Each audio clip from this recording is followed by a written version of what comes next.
tight end Blake Godey. Wearing number 2, halfback Maddox Craig. Wearing number 9, running back Gavin Schroffnagel. Wearing number 33, fullback Alex Kasich. And wearing number 10, quarterback Riley Grossman. On defense for the Panthers, at one defensive end, number 86, Blake Godey.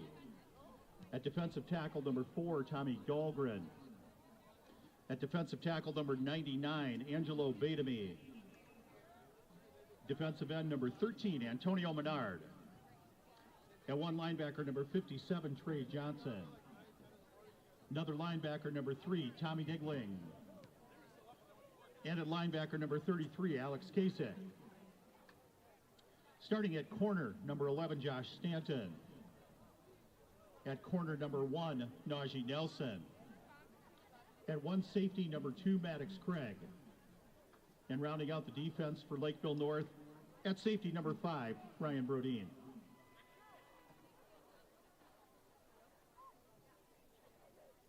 And now here are the starters for your Rangers. On offense, at left tackle, number 77, Ethan Lincoln. At left guard, number 67, Cody Houston. At center, number 69, Andrew Klesk. At right guard, number 52, John Hagman. At right tackle, number 65, Jake McConnell. At one running back, number 21, Leo Cresson. At the other running back, number 32, Cole Brisboy. Wide receiver, number 2, Eric Canice. At wide receiver, number 3, Jake Johnson. And at wide receiver, number 17, Jake Deeb. Starting quarterback for your Rangers this evening, number 7, Ryan Olson. On defense for your Rangers, on the line, number 49, Mark Rendell. Also on the line, number 64, Sam Mills. On the line, number 76, Jordan Silvera. And on the line, number 89, Colin McGeary. At one linebacker, number 25, Peyton Christensen. Another linebacker, number 28, Leighton Patzer. At linebacker, number 35, Peyton Rindles. And at linebacker, number 44, Caleb Whitehill. At one defensive back, number 4, Reed Olson. And at one defensive back, number 6, Charlie Peterson. Rounding out your Rangers starting defense tonight at defensive back, number 8, Weston Hoyt.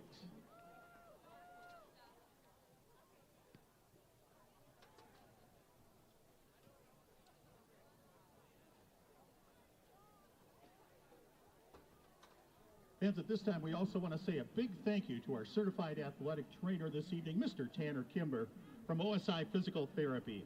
Thanks again, Tanner, for all of your work here this season, not only at football, but also at all the other sports played in the fall: soccer, volleyball, swimming, tennis, you name it. Tanner Kimber has been here for us. Thanks, Tanner.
And fans, we want to recognize our officials for the evening tonight.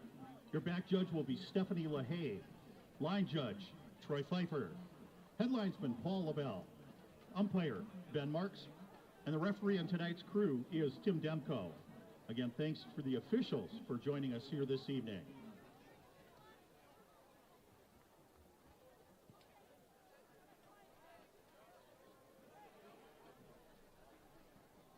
Fans, as we're waiting for the teams to come out on the field, I want to say a couple special thank yous tonight.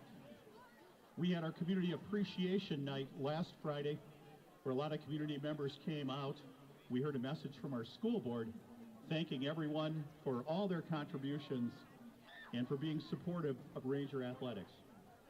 Fans, this wonderful complex here would not have been possible without two men. We want to say a big thank you to our high school principal, Mr. Jim Caldwell, and our athletic director, Mr. Mike Hennon.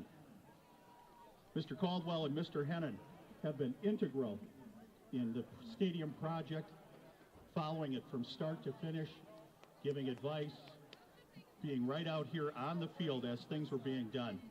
Mr. Caldwell, Mr. Hennon, thank you for your dedication.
Hey, Ranger fans, you can see them assembled down at the south end of the field.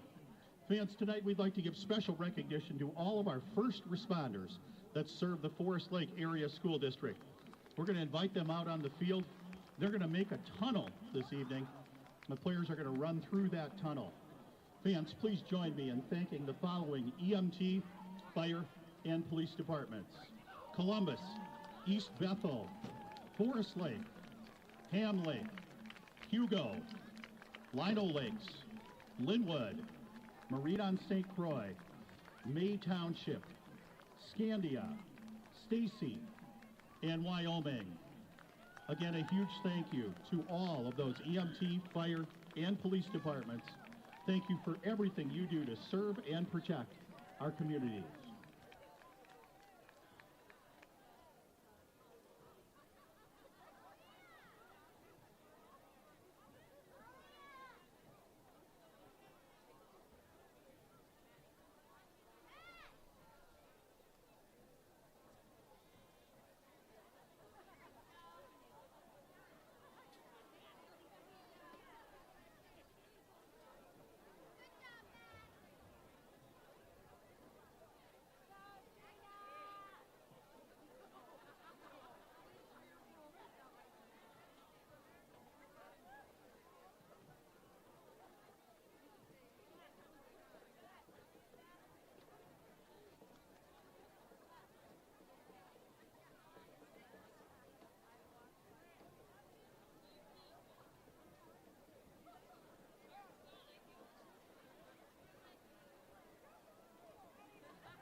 As your Rangers enter tonight, number 76, Jordan Silvera, is running the thin blue line flag in honor of his dad, Officer Sean Silvera, who was killed on September 6, 2005 in the line of duty.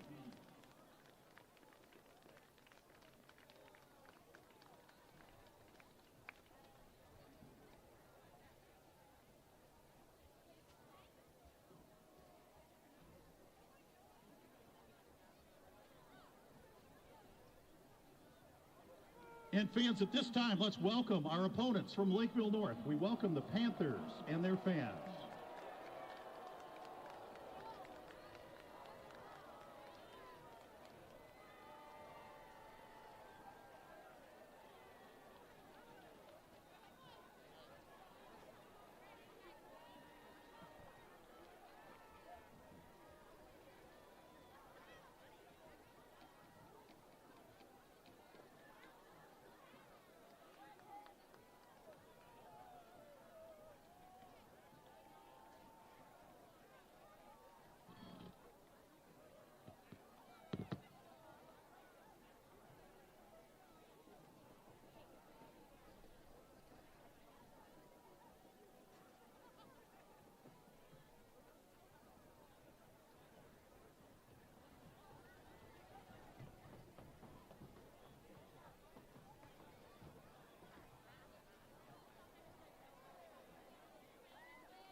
And fans, let's welcome your Rangers.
And once again, welcome fans to tonight's matchup between the visiting Panthers from Lakeville North High School and your own Forest Lake Rangers. We appreciate your attendance at tonight's game. We hope you enjoy the competition between both teams. Fans, in America, it's tradition to stand, remove your hats, and face the American flag during the singing of our national anthem. Fans, this evening, we're going to direct your attention to the north end of the stadium. Please face the large American flag brought by our first responders and join our Forest Lake High School pep band as we sing the Star-Spangled Banner.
Fans, you're going to want to stay in your seats this evening at halftime.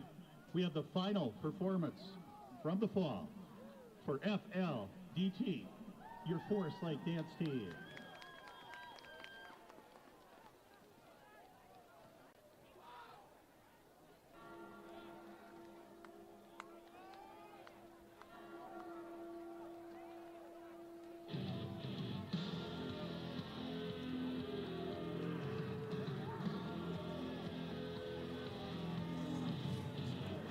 Good evening, Ranger fans, and welcome to this broadcast here on Lakes Area Television.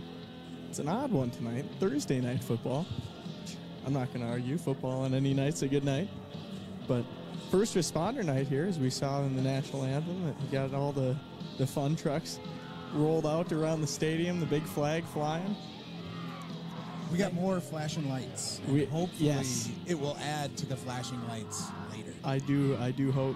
You know, I was thinking over the week, the big game against Roseville last week, how the lights must have just added to the whole, I don't know, momentum killing of Roseville. The comeback, the scores, the interceptions, everything that was done leading up to the overtime. Those lights flashing just got to be, because you don't get that at other stadiums. Right, you don't. And, good thing that they didn't have it at Moundsview, because they would have got it 2 weeks in a row. That would have been rough. To lose a game by 1 point the week before, and then in overtime last week. So here we go. The opening kick will be taken by Charlie Peterson, just short of the 10. He'll angle out left, trying to get to that edge. Be taken out of bounds right about the 23-yard line. That's where the Rangers will start out the night tonight. And this broadcast is brought to you by Lakes Area Television. Lakes Area Television, and I'm Joel Geist, and I'm Noah Casa. We rushed into this and completely forgot to introduce ourselves. I've tended to do that a lot. Dustin always had to keep me on track the past couple of years. But Ryan Olson will get the start at quarterback for Forest Lake. He's going to look for a quick screen out to the right side. He had Eric Neese out there. It was just a big hit right as he was trying to catch it. That would have been a tough grab. Yeah, it's a good thing that the defender got there when he did. If he would have got there like a half second later, he probably would have caught it and then fumbled it. So it was just kind of fortunate for the Rangers there. Yeah. So it'll remain 2nd and 10. We'll see what they draw up here. Ryan surveying that defense over a little bit. Trying to go with the hard count. Now looks to pass and is sacked. Boy, the Ranger moving crew up front, not looking too good on that one. They had 3 guys on Ryan before he could even really drop back and look for a receiver. Yeah, it looked like the defense was lined up a little bit further away from the line, so that jump in front really didn't make him get into the neutral zone there, so that's why it wasn't called. And I think it kind of threw the offensive lineman off right away when they jumped. So a long 3rd and 15 here. We'll see what coach decides to go with. They're going to drop to pass. He's got a receiver downfield. He had Deeb just off the hands. If he could have caught that and started, that was a beautiful ball thrown by Ryan, put right in the pocket. That was a great ball, and if he could have came down with that, that would have been a huge shot in the arm for the Rangers. Jake Deeb, the intended receiver on that one, was the receiver of the game-winning touchdown in overtime last week. So I think we might be looking to see a little bit more from him later on tonight. Well, one thing that if I was the Rangers, I would have tried to exploit the run defense a little bit. Both of these teams tonight are running teams for the most part. You got Cole Brisboy First and 10 Panthers. You have a host. You have a host of running backs, but Gavin Schroffnagel is their lead rusher for the season, and that Ranger wrecking crew up there is going to have to stay at home, especially the middle linebackers. Stay at home and cover the middle. Here we go. So the Rangers with a 4 down lineman set. We haven't seen that much this year. They look to pass on first down, and it's just a little bit too far ahead of his intended receiver there. He had him open. Our corner kind of got lost in the wheel route that they ran there, and quarterback just not able to put an accurate ball in the air. Well, that and either that or the route wasn't that crisp by the receiver. Yeah, it looks like he that broke it also. off a little bit earlier, and the quarterback was expecting him to go a little bit further. I believe that was Ryan Broden who was the intended receiver on that one. Look at all the guys the Rangers got lined up to try and rush this quarterback and offense, and that right there is what can happen. And that right there is Tommy Nigling, and he's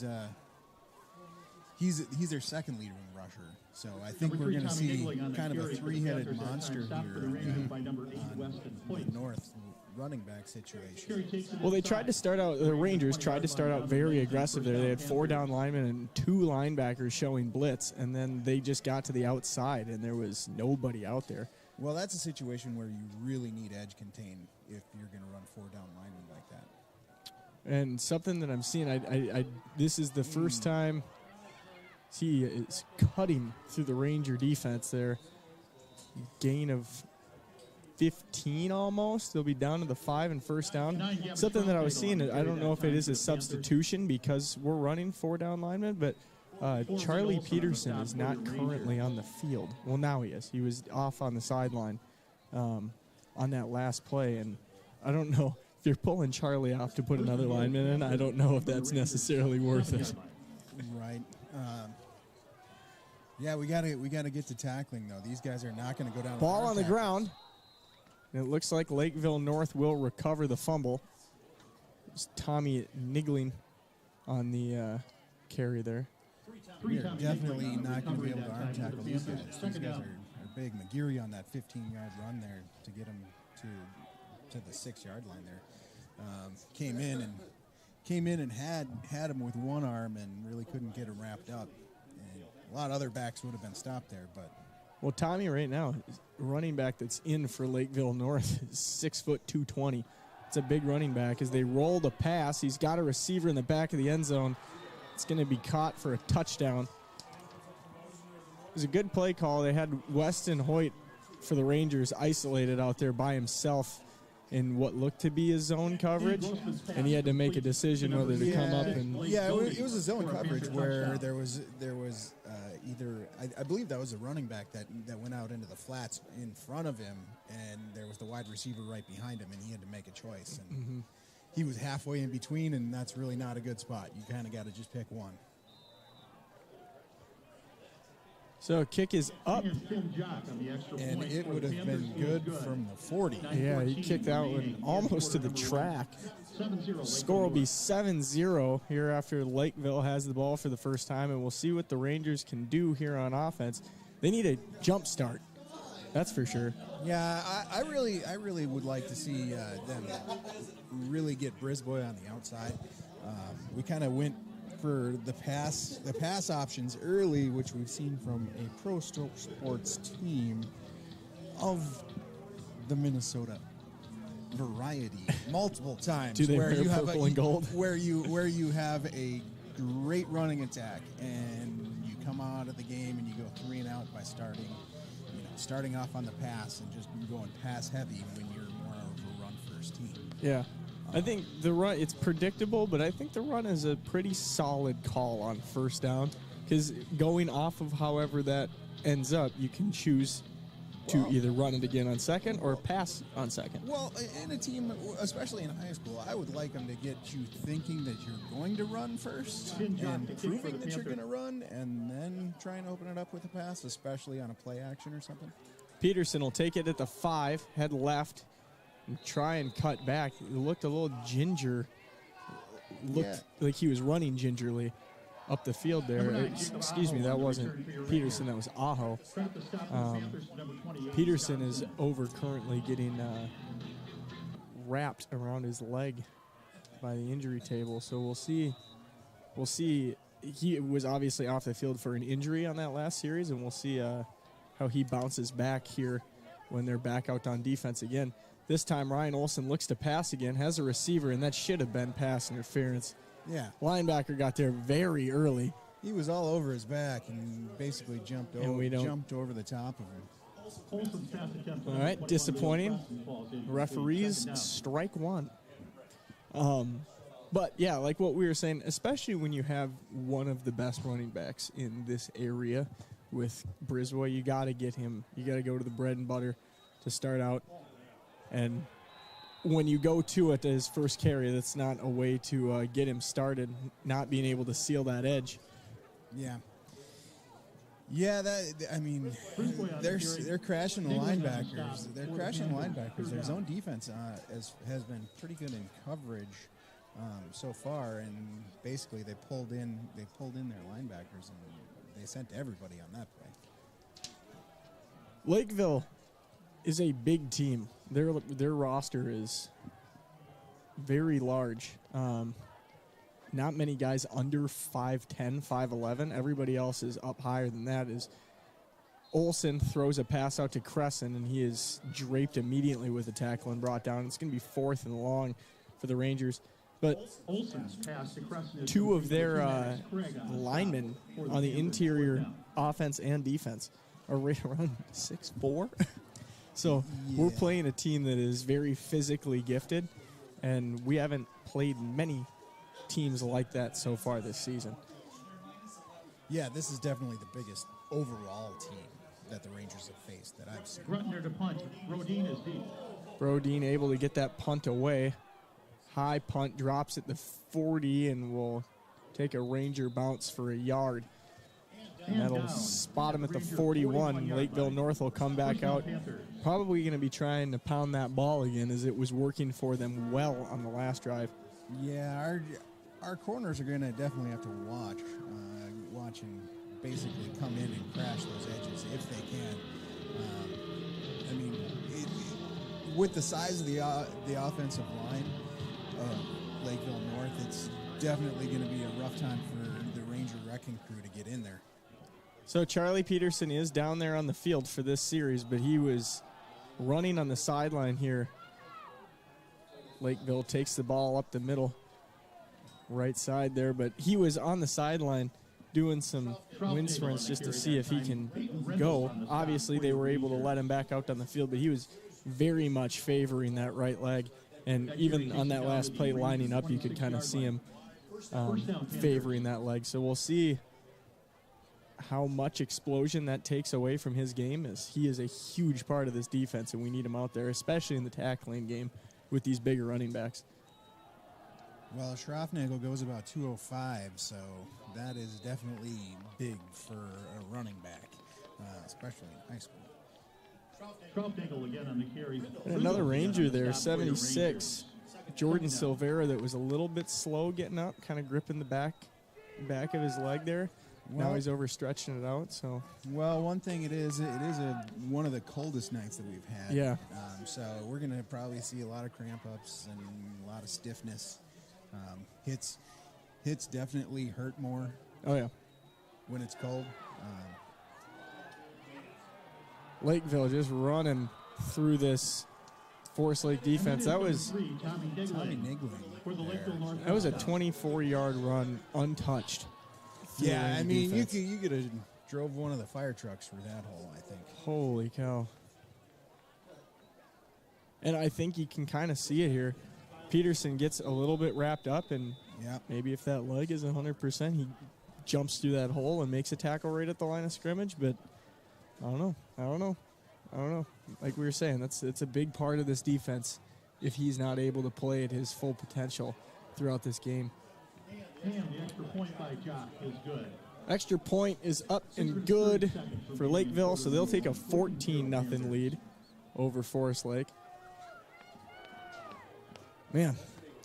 Yeah, that very lackluster start for the Rangers. Yeah, the Ranger D is definitely, well, they're trying different looks, and maybe it's something that we should just go back to the regular look. Yeah. You know, if you're trying something and it doesn't work on the first two series, If you go out on the third series and do the same thing, might not be the best idea. Yeah. It really hasn't helped them all to have an extra down line in there. And truthfully, you know, the middle linebacker,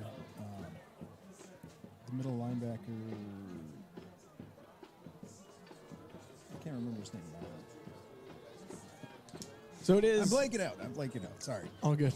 It is Aho replacing Peterson on the kick return game, and he'll be back. Brisboy will receive this one at about the 5 and take it out right this time, trying to get out to the edge, and he's met there by the Lakeville kick-off unit, and he's going to be taken down after a return of about 6 yards. So that's another thing that the Rangers have not had very good luck with tonight. Their blocking on kick return has not been anything to write home about. We haven't started out with very good field position all game. Well, it hasn't, and you know, one other thing is your lanes are a lot harder to control when this rather large team is running at you, and it's harder to control blocks when they're running at you full steam. So, Brisboy now jumping outside, making some moves, and he's got a hard run gain of 6 yards on the play, and that's what we need to see right there. Let those big boys fly up the middle and give it to little Cole that can weasel in and out of those holes without being seen. If anybody's going to give this Forest Lake team a spark, it's going to be Cole Brisboy. Yeah. He can take this to the house anytime he wants, and you know, on defense, you know, the size really, with him being so small, it's not really that much of an advantage to the defense to be rather large. Yeah.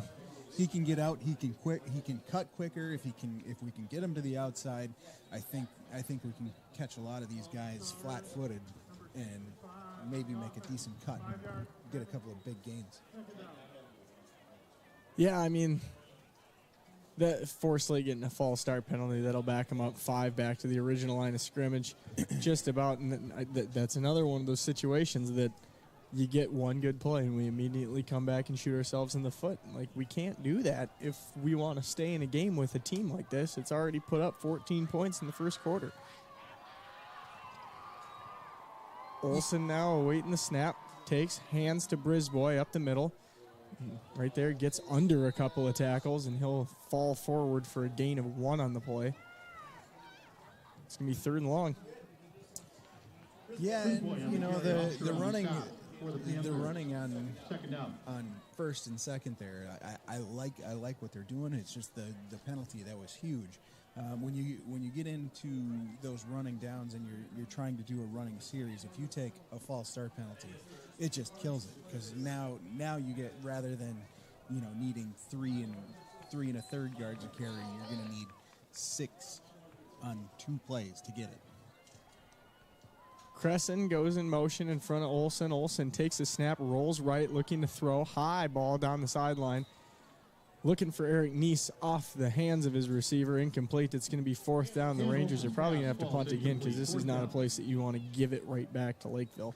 No, and I don't know. Lakeville's been close at blocking 2 punts now, so hopefully the punter's ready for it, because the first time he got caught a little off guard on the big rush, and the second time looked like he was ready for it. He almost blocked it again. But Rodine is Steve Grundner to punt for your Rangers. That one nearly blocked again. Fair catch called. Ranger defense will come over and defend from the 45. I just looked up the D-line for this team, looking over their physical stats, and nobody on their defensive line is under 6 foot or 210. They're sizable guys up front that, with our offensive line that's a little undersized, yeah, it's tough for them to get any sort of push and blocks for Brisboy. Well, I think that's mainly going to be having to be doing traps and getting guys in front. Lakeville tries a long pass there, high and incomplete. Was Had my roster flipped over there. Rita Olson. Man, it's been all season. You'd think I'd have this roster just about memorized. Rita Olson defending for the Rangers there. And one thing that is going to be a problem for the Rangers as far as size goes is Caleb Whitehill plays really big for his size. However, he's only 5'11", 195, and he's given up 10 to 20 pounds on these running backs. And again, every play you're seeing the running backs fall forward just because they have so much forward momentum. Well, Weston Hoyt, who is usually a pretty good defender for the Rangers, just got ran over and left in the dirt by the Lakeville North running back there. He got up looking a little bit fuzzy. Shaking his head. I don't know if that's a potential concussion protocol type thing or if that was just his gear got messed up from getting hit like that. But nevertheless, he stays in the game. He's looking okay right now. Well, looks like they're going to call him off now. That's probably a good call. Well, it looks like McGeary out there. He's getting a little frustrated. We're going to have a battle here. If you watch number 89 and the right tackle here.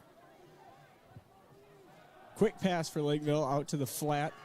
Going to get a couple of blocks, and he'll be taken down by the Ranger linebacking core there, but will be a yard short to the first down.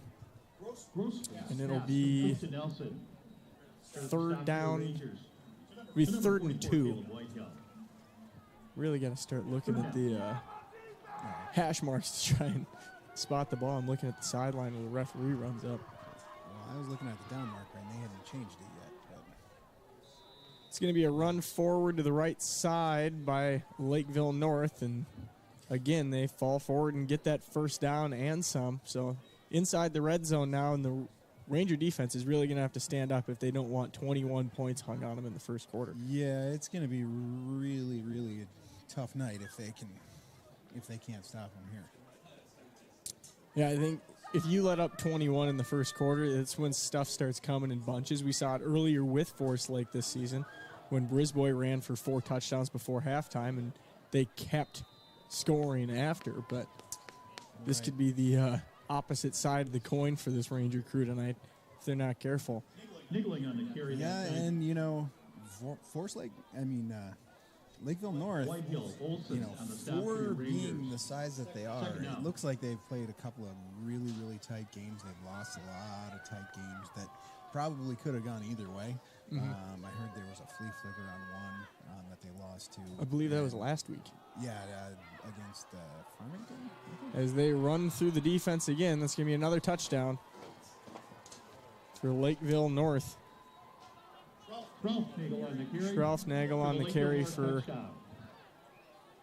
the Panthers. And now scores 20-0. Pending the extra point, we could go to 21, but that boy's having a game so far. So I think Lakeville North's record was 2-5. Okay. 2-5. Same as ours. Yeah, same as ours. But some of the teams they played definitely, a little bit better in the a little bit better in their division than ours. So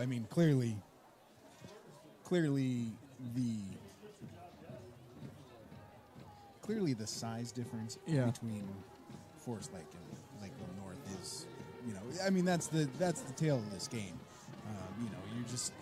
Your offensive line, if everybody's giving up 20 pounds, and actually there's probably a couple on the line, a couple of the matchups that it's 30 pounds difference, and it's going to be really tough to get and hold an anchor on defense to get in and stop that run. So we'll see what the return team can do now. And nothing gets a team jumped and ready back in a game like a big special teams play. So we'll see if hopefully they make the mistake of kicking it to Brisbois. And we get the ball in the hands of potentially our most dangerous playmaker on the team. Well, Forest Lake here needs to basically just run middle and drop those side returns that they try and do. Just go up the middle, get as much as you can, and if there's room on the other side, just run it on the other side, just like that. Looked like that was more of a return middle, but nevertheless, it was strung all the way out to the sides. Aho returned that one from about the 2 and got out to right around the 20. So not a bad return, but for a second there before he gained that edge, that was going to be a net return of about 10 yards? That was going to be 10 yards for running 40. Yeah. You got to get upfield on kick returns. That's one of the biggest things.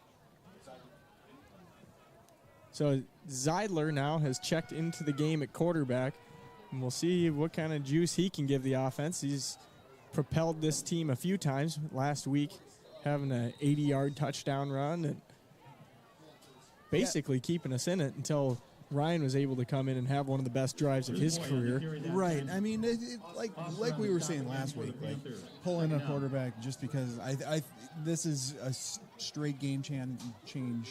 You know, yeah. Basically, they're just going with a game plan change here, and it really doesn't say anything about Ryan or Zeidler here. It's just this is the player we need to do this, and I would expect to see the Rangers do a lot more running with Zeidler. And that's exactly piggybacking off of that point that you just made there.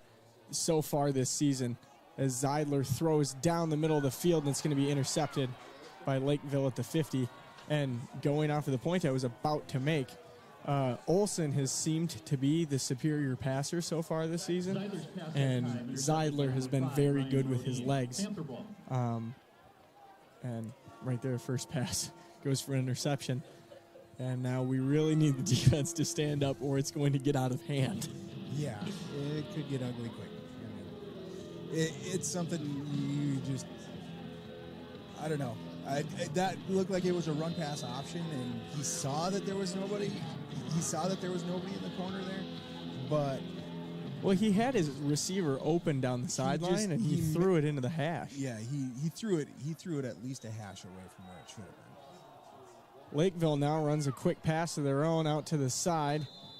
And he'll be run out of bounds by Weston Hoyt.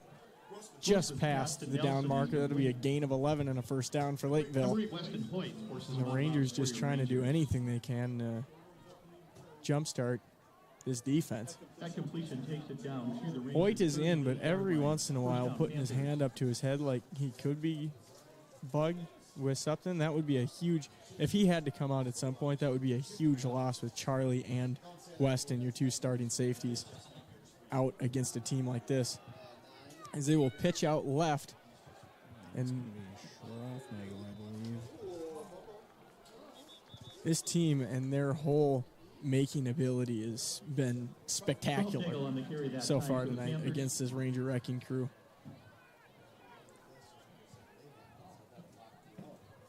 Trying to see if we can get a replay on that one.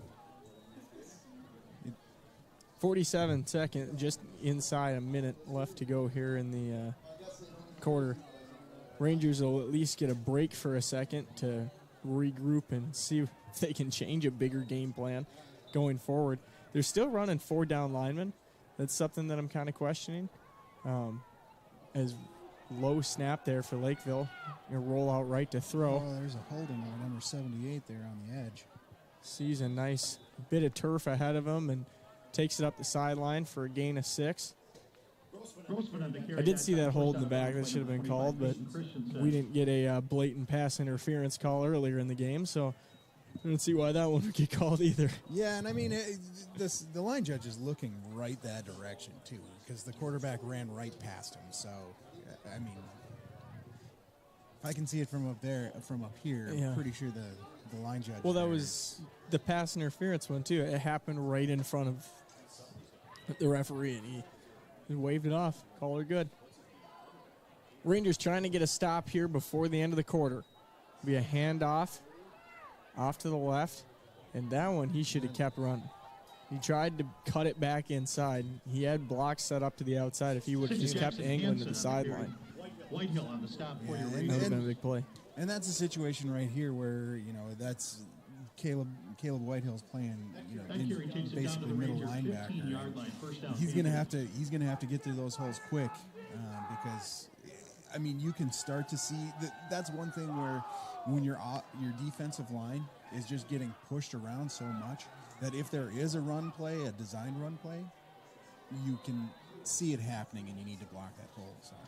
All good. That was a great route taken by that Lakeville North receiver. He absolutely, I believe that was Reed Olson in coverage there. He locked him up on that comeback.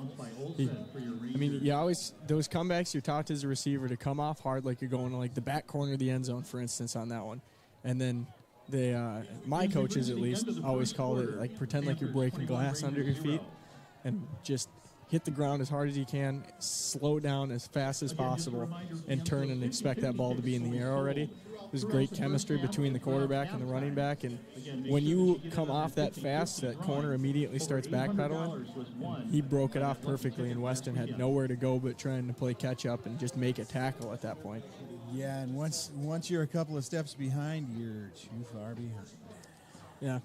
I mean, and like that's quarterback receiver stuff. You're told as a quarterback, if you got somebody one-on-one and they're running beside you, throw it there. The corner's already beat. Yeah. If they're beside you, they already got beat. Just throw it out ahead of them and let your receiver run underneath it. If you're even, you're losing. Yeah, that's very true. From a defensive standpoint, right. As a receiver, I wanted everybody to be right beside me. Right. So we'll get a quick break, and hopefully, I mean, this gives Ferraro some sort of time to take that first quarter game plan, tear it up and throw it in that trash can that's down the sideline and start from scratch, because it's not been too impressive to start off today. I want to see the lights go off. That's all I want to see. It's a big play. Well, I think we're going to need a big play on defense to turn this thing around. Big goal line stop would go very far. They're going to pitch out to the right. The Rangers are going to keep him out this time, down to the 5. Maybe even kept him from getting the first down, depending on where this spot comes in. That far referee has given us a pretty good spot. It's going to be third and about a yard, about a half a yard. No, basically about no gain there. So a big stop here would be huge. I mean, they got the kicker to make a field goal. We saw that in the pregame and on the extra points, kicking it basically to the locker rooms. Lakeville will roll out to pass. He's got a receiver in the open. He's going to run it. He's going to take it himself. Touchdown, Lakeville North. And that'll add to the score. It'll be 27-0. Scores a touchdown for the Panthers. Wow. Yeah, I mean, I knew Lakeville was going to be a tough-fought game, but I didn't think that it was going to get this far out of hand this quickly. And there was the rest of the guys up here in the booth are highlighting the fact that there was a missed holding call that was blatant on the backside there from with our DN that did not get called on that one either. So that's. I don't want to be making tons of excuses for the team because we are not playing the greatest of football in the world, but, I mean, it's 3 blatant penalties that should have been called and have not been. Yeah, and the pass interference was on first down, but that holding play was on third down when they had that. It would have been third and long. It would have been third and long. Instead, it was a first down. So. And that last one was a third down, too. So... I mean, the one thing on that touchdown though is Christensen. Once he saw that there was going to be a bootleg, he just took the wrong line at him. If he had a great play on it, he just didn't take the right angle. I mean, he had a good rush. He just didn't. Once he saw that he was turning out and around, the second he saw that foot start to slide, he needed to take a new angle, and he ran straight for him. Yeah. He needed to run where he was going to be, not where he is. I think he was maybe thinking that he'd roll out and kind of pull up since there was nobody out there. But, I mean, when there's nobody out there and you're that close to the end zone, why not just try and take it into the end zone yourself? Right. Jock to kick. Aho and Brisbois deep for your Rangers. So we'll see what the Ranger return crew can do.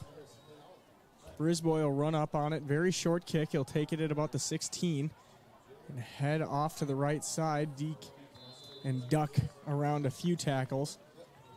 Rangers going to have some of their best starting field position of the night so far. Ball will be spotted right around the 27. And I'm not a fan of the call on against these guys since we've had such terrible field position. I don't like the long returns. Let's not run right or left. Yeah. Run to the middle, get your blockers in the middle, go. Especially when you have Brisbois that can definitely get shifty and get around some of those guys. And a first down play incomplete. Looking for Crescent on the play, and that was just a drop ball. Rangers are not. I mean, there have been a lot of mental errors today. Yeah, and tonight as well. 3 drop passes for sure.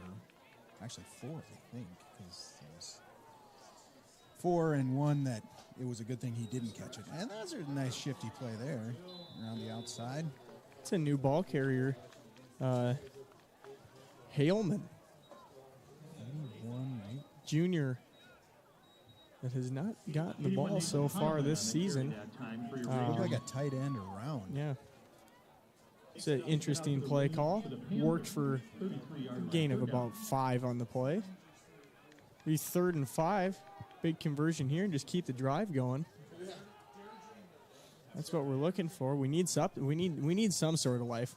Put some sort of points on the board as Zeidler's pass across the middle. And again, they're not going to call a pass interference. That's 4 calls tonight. Come on. That's ridiculous. Zeidler's pass Can we see a replay of that? incomplete. 4th down. It's absolutely ridiculous. I was also directed to the injury table again on that last series as Peterson was getting more work done on that right leg. So maybe trying to get out there at some point because he was off the field the whole last drive. But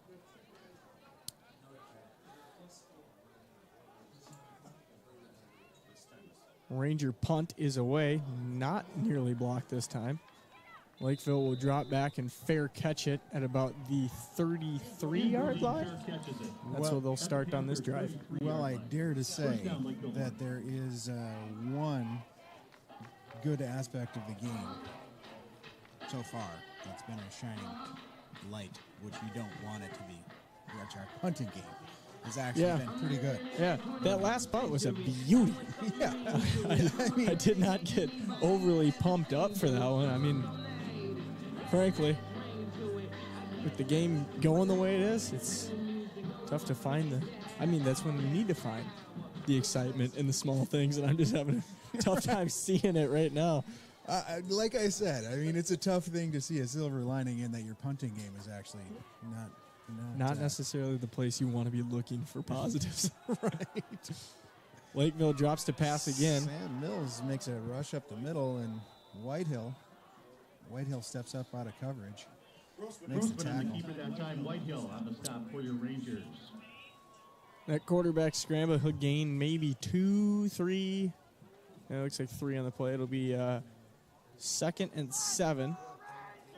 That was a good rush by Sam Mills there. He basically got by one guy, and their offensive line did a good job because the right guard over there had shifted, saw him, and turned, and then picked up Mills just as he was about to get the quarterback. So, I mean, this offensive line is big, and they actually can show a lot of movement.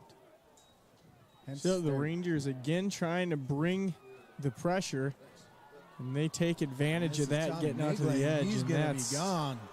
Maybe. Hoyt may be able to track him down. Nearly does.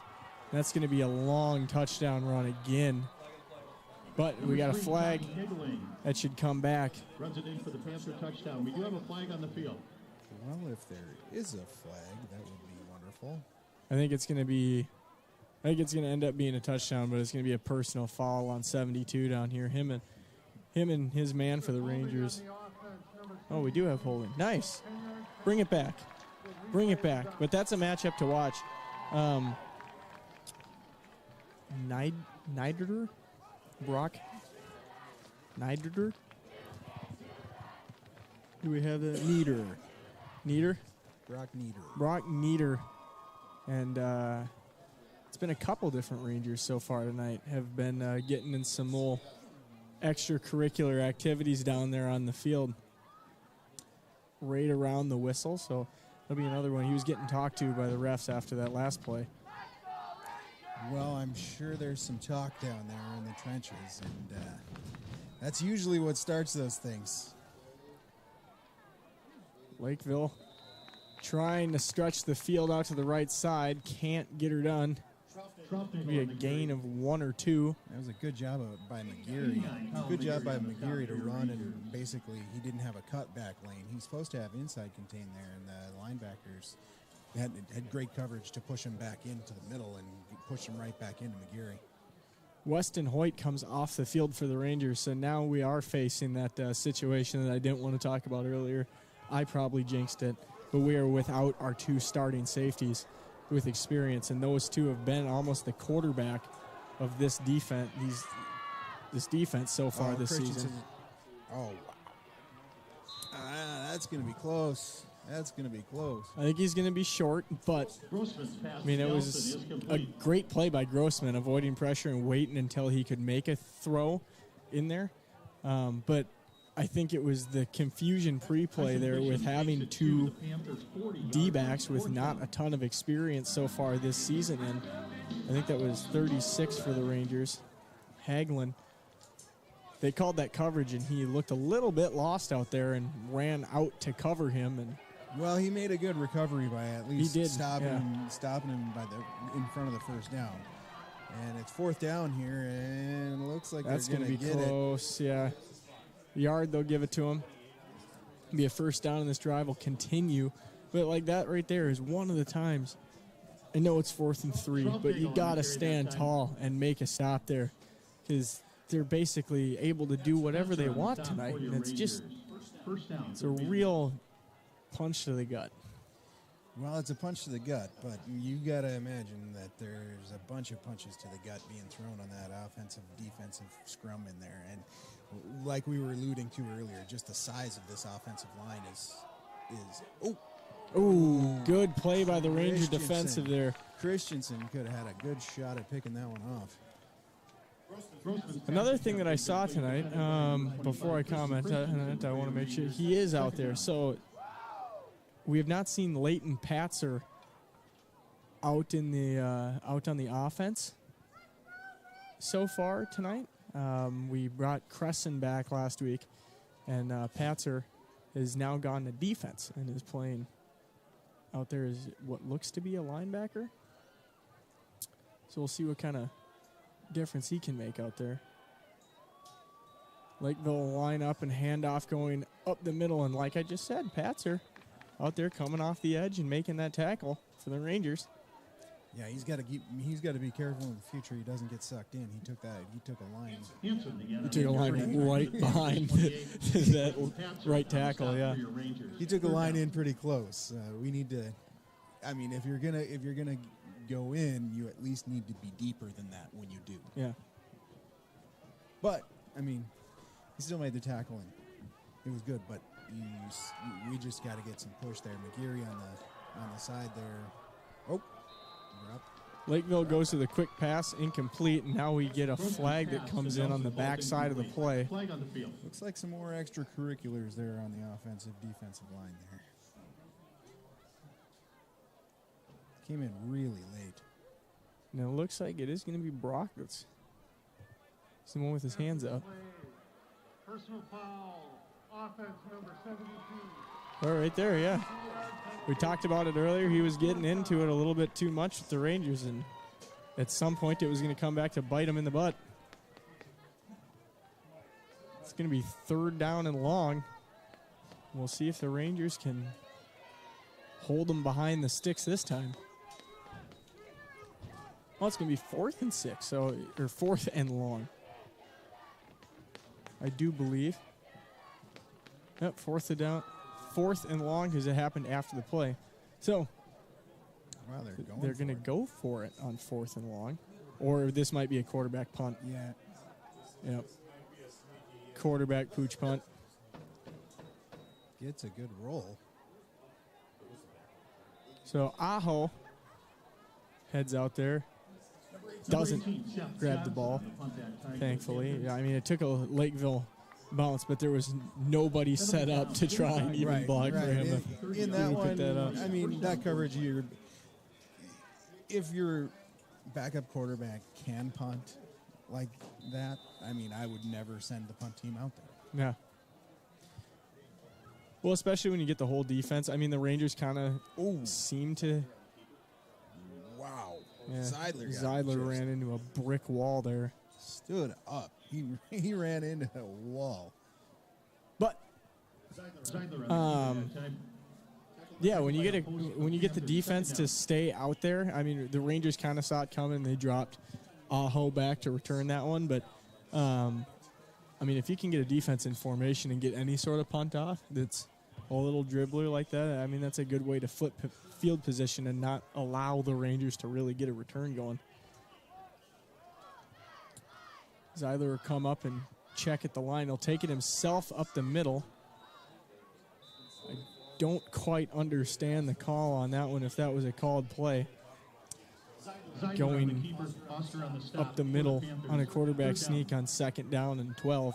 Well, that's a situation where these defensive linemen are really crashing hard. That's trying to crash hard. So if you can get a quick running play up the middle and you can go past them, because, I mean, literally they have run nothing straight up the middle on a quick play. That's just not Forest Lake's game. But I don't mind that play there just to see if you can get in, because there is a soft middle there.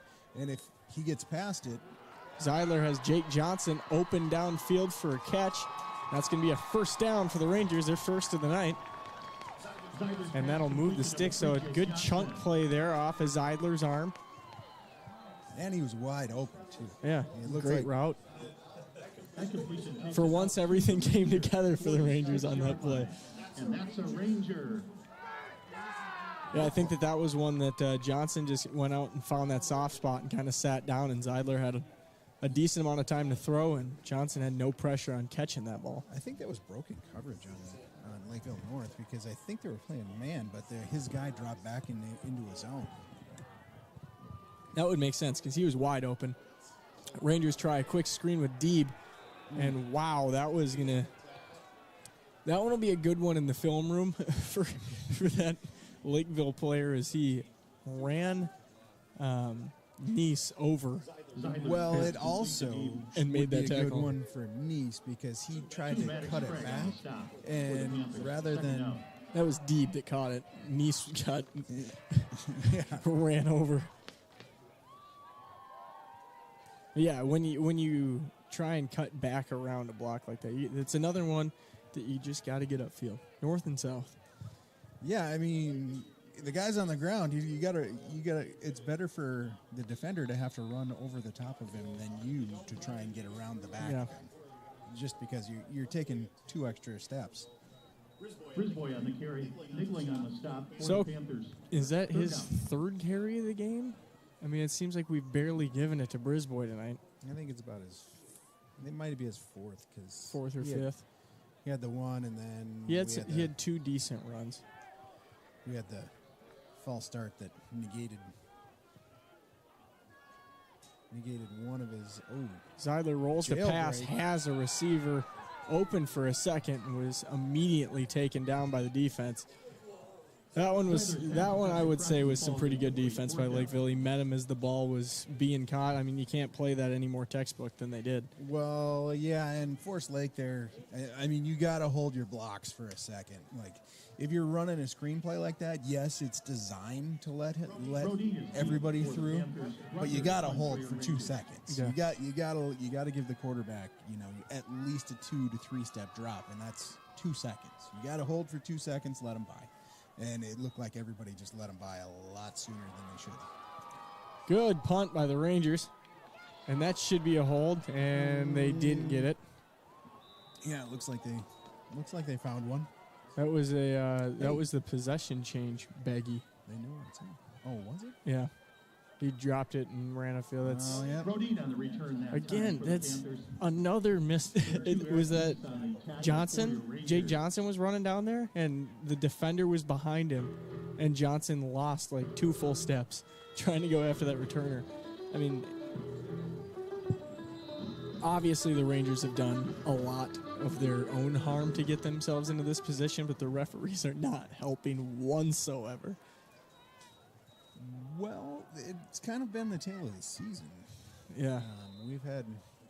I mean, you can't blame the season on the refs. Yeah. But it seems like there's been A few calls a that considerable amount, not a Again few, on the carry for the a Panthers. considerable amount. Olsen I would on agree for with the that. Rangers. That And carry for takes some it out reason, they the seem to be Lakeville the home North games. 36-yard Like, line. no home field advantage for anybody. Yeah, the Mounds View game was pretty sus. Yeah, the Mounds View game was rough. And the Stillwater game, it really didn't matter. If you're the Mounds View Mustangs, you can grab the ball while you're in the end zone, and they'll put it at the 1 for you. Yeah, that's good. 33, Alex Houston. Stand right on the line. Yeah. Just Stand in right, the end not zone even and touch try it. and Yeah. hide it. Don't even try and hide it. We'll just stand right. So 3 minutes and this half will be over, and the Rangers got a lot to work on. I don't know if they got enough time during the halftime break to fix what's been broken in this one. Lakeville rolling out. Big hit there by the Rangers, and that should fire them up a little bit. Caleb Whitehill just decleated him. Pass complete to number 2. That was a Craig. solid hit. We need to get a couple of these guys. I mean, Whitehill. I think Whitehill needs to look around him right now and see If there's that. any positives, this is it right here. Ouch. Well, I think some of these bigger guys like McGeary and Whitehill need to kind of turn around and see that their captain Peterson is not out on the field, and they need to kind of really embrace being the leaders of this defense and try and get them fired up a little bit, because this is another big run. Pats are coming in looking like he was just trying to knock him down with his shoulder. Well, Guys, we got to wrap up. Like he tried to wrap up and did get some jersey, got a handful. If he doesn't get a handful and hang on, he is gone. Well, I'm saying Patzer here at the bottom of your screen comes in, and it looks like Yeah. he comes Patzer- in and just goes for the shoulder and then wraps up. Yeah, that's 27. 27. Matthias Longsdorff. Strong hands there. And a big defensive stop there. The Rangers stop him for a minimal gain. Niggling I on mean, the it's carry. so tough because these, and we had the same thing as last week with Roseville. Their offensive line gets such a good push that we'll get a tackle behind the offensive line, and you think it's going to be a loss, and then you look at the referees and you're like, oh, he's still gained 3. Well, I mean, the line is getting a 5-yard push. Right. The line is getting. This Lakeville North team is putting on a clinic right now. Well, let's just say they are definitely better than their record. Yeah. Samuel Nolan. I mean, that was an amazing pass and a great route run right to the sticks in the pocket of coverage. Well, and I mean, look at the one of the best teams that we played, Stillwater. I would have to say that from what I've seen, this Lakeville North team would be probably right with Stillwater or probably ahead by a touchdown. Yeah. This is like both aspects of their game, offense and defense, have just been on point. And that was one of the things that Stillwater's offensive line was pretty big. Their defensive line was not as big and didn't have quite the stopping power of these guys. So, like, it's something that it's a situation where they're 1-5, 2-6. If they get in, get seeded. This could be a team right here that we're looking at that could knock off one of those bigger teams. Mm-hmm. I mean, they're gonna be on the bottom. They're gonna be on the bottom. They're gonna be playing the biggest teams if they in their bracket.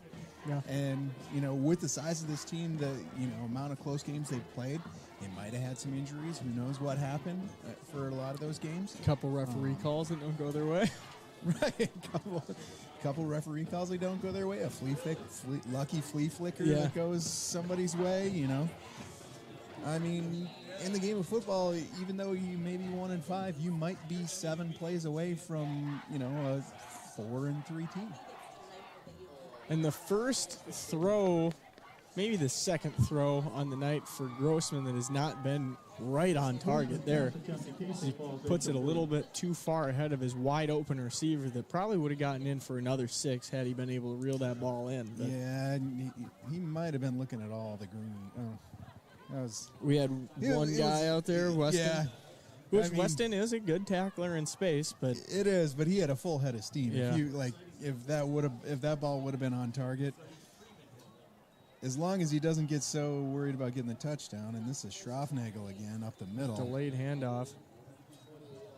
That's going to be just short of the sticks. It looks like they're going to mark it down. It'll be 3rd and 1. Patzer on the stop for your Rangers. I mean, I don't know if it's the short week, the cold, whatever it is, but the Rangers sideline, and any time that the team is out on the field, there hasn't been basically a lick of emotion since the kickoff. Well, an old coach of mine once said,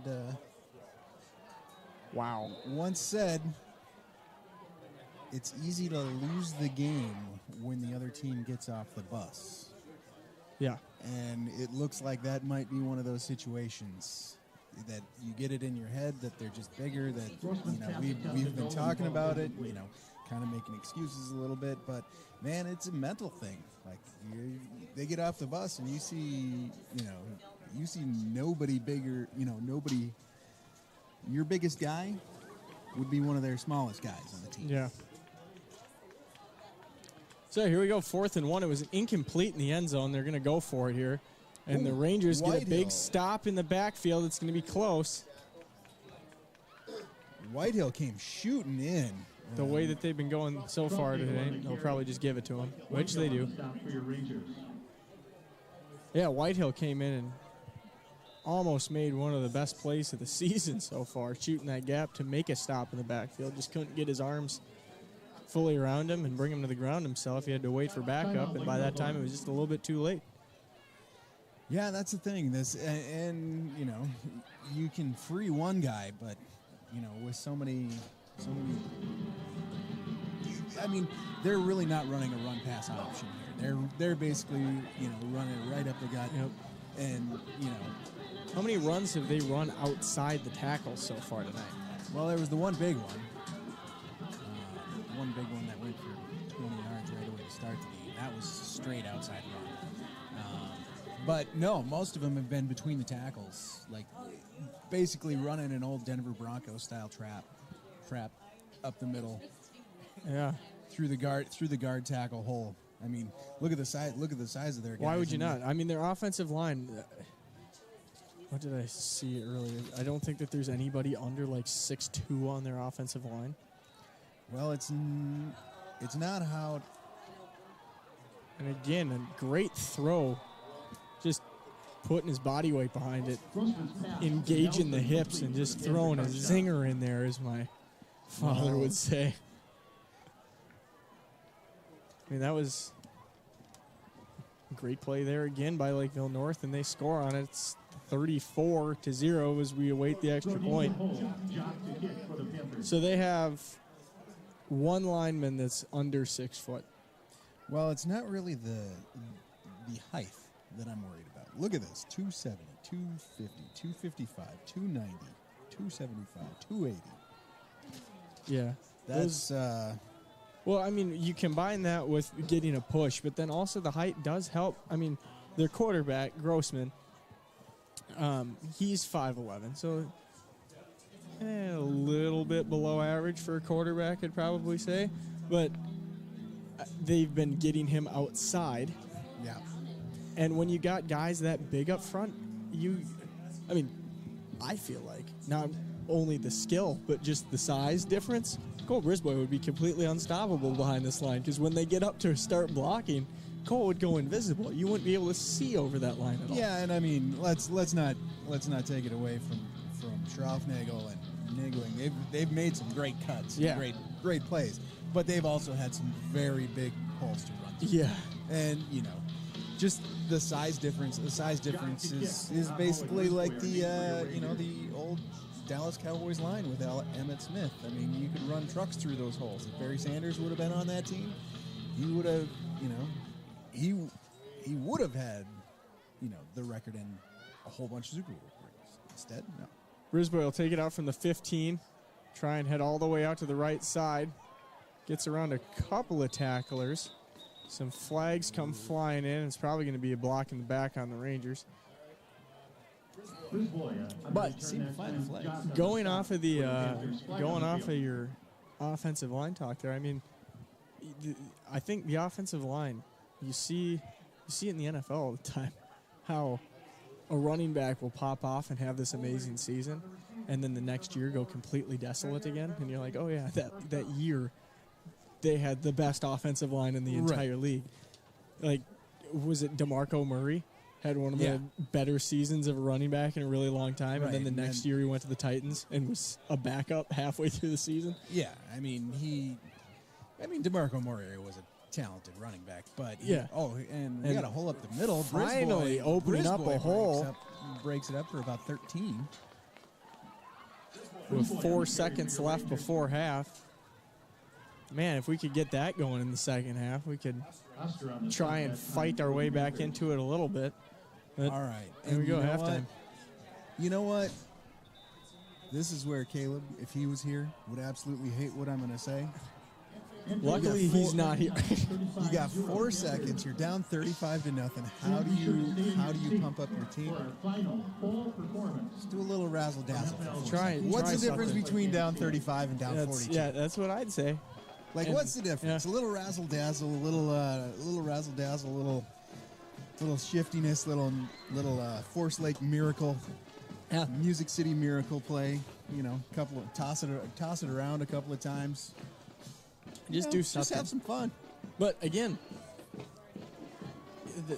it just, part of me feels like the team doesn't have that. We'd call that, and the team seems to be in a headspace tonight where they just feel like, why? What's the point? Yeah, I don't know. It shouldn't be that way. I mean, we're last regular season game. Yeah, half of these seniors, it's their last night. This is all of these seniors. Sorry, not half. All of these seniors, it's their last night that they're ever going to play on this field again. Yeah. Please welcome. Yeah, I mean, and that's a big thing. You got the brand new field. You got all the fans that came back from COVID. I mean, it's MEA weekend, and, usually MEA weekend is going to be a little bit lower attended game. And, there's quite a few people in the stands out there today. Yeah. And, they braved the cold. I have no understanding on why they would come out being complacent, other than what I was saying earlier is they lost the game when they saw the team coming off the bus. Yeah. I mean, it's all around some of the play calling stuff that we've seen tonight, but mostly this is one that I'm looking at just the effort on the field. And yeah, we have kind of gotten screwed up on a couple of referee calls that weren't called, but I mean, it just seems like the players tonight just would rather be doing something else. I don't know if that's it. I mean, you come out, you get punched in the mouth by 2 touchdowns right away, and you've been. You look at the hits that Zeidler's taken. Zeidler's taken 2 big hits. You got Peterson, and you got Peterson. That's, I don't know. Hopefully he's okay. It doesn't look like he's going to play, but it doesn't look like he's coming back. Yeah. And then our other safety, Hoyt. Yeah, Hoyt. He's gone. So now we got 2 guys that are not back there. And I mean, basically, you're looking at the leaders of the defense. You're looking at the quarterback of the defense that goes down. So I mean, that part of the reason that might be why some of the defense is done. But what you were talking about as far as the other leaders that need to step up. We need to see McGeary. We need to see Caleb Whitehill. Really taking charge of that defense. Whitehill's been, he's been running around and making plays. He just needs to get everybody else pumped up. Yeah. I mean, and there's nothing wrong with going into the defensive huddle or the offensive huddle and being like, guys, we got to pick it up. What are we doing? Yeah. You gotta do something to try and get your team fired back up, because right now the huddles just look sleepy. And what you were talking about with having points hung up on you right away, I think that's might be adding to it, because there is stuff to be said about a team lulling the other team to sleep, and we've seen that this year on a couple occasions with teams just taking really long drives. It almost happened to us last week where we ran, 6 plays the entire third quarter. Right. Roseville just took their sweet time getting all the way down the field, and they'd score. Actually, we ran one series. Yeah. We ran 3 plays. So right there's something to be said about lulling a team to sleep, but I think they basically just came in and just shocked us with, Right. boom, every other play is going to be a 20-yard play, and you're not going to be able to stop it. Yeah, I mean, and the other thing is like these guys can come in and say, "All right, we're just gonna pull you over," and they did. Like, you're looking at something where it's, you have a situation where you have a Kia versus a semi truck, and you're going in a head-on collision. What truck do you want to be in? Yeah. Yeah, I mean, that's basically what it has been, is just our offensive line is getting pushed back into the quarterback and the running backs. Our defensive line is getting pushed back into their own linebackers, and Lakeville has been able to run anything that they want. Yeah, and the other thing is like we were talking about the offensive line push. And, I mean, basically every play, no matter if the quarterback wanted to, he could sit and fall forward and get a first down in 4 plays if he wanted to. They're getting that much of a push up the middle. That basically, I can just grab the ball, fall forward, and take 2 steps in front of me where the line is already pushed, fall forward, and get a first down. Yeah, the whole way down the field. Yeah, I think the biggest key to the second half is going to be making the adjustments to go, because obviously the game plan was changed for Lakeville. We've barely seen Forest Lake line up in a 4-man front the entire season, and we came out and we've ran it for 2 quarters, and it has not worked. No. Throw it out, go back to what we were doing. Right, and that could also be because of an injury. Maybe one of the linebackers are injured. It's really cold. Jill is coming down. Hey, and thanks to our camera crew for freezing their butts off up there. Upstairs. And they Jill. Yeah, we get to be up in the nice new booth. Yeah, stays I don't know why you guys are so cold. It's nice here. Yeah, I don't know why you guys are so cold. You guys are all you got gloves under gloves trying to stay warm up there. Hand warmers. Hand warmers. There you go. Yeah, no, that's probably another thing. I mean, getting beat right when you get off the bus, like you were talking about. I'm pretty sure. I'm not positive on this, but I mean, it is MEA.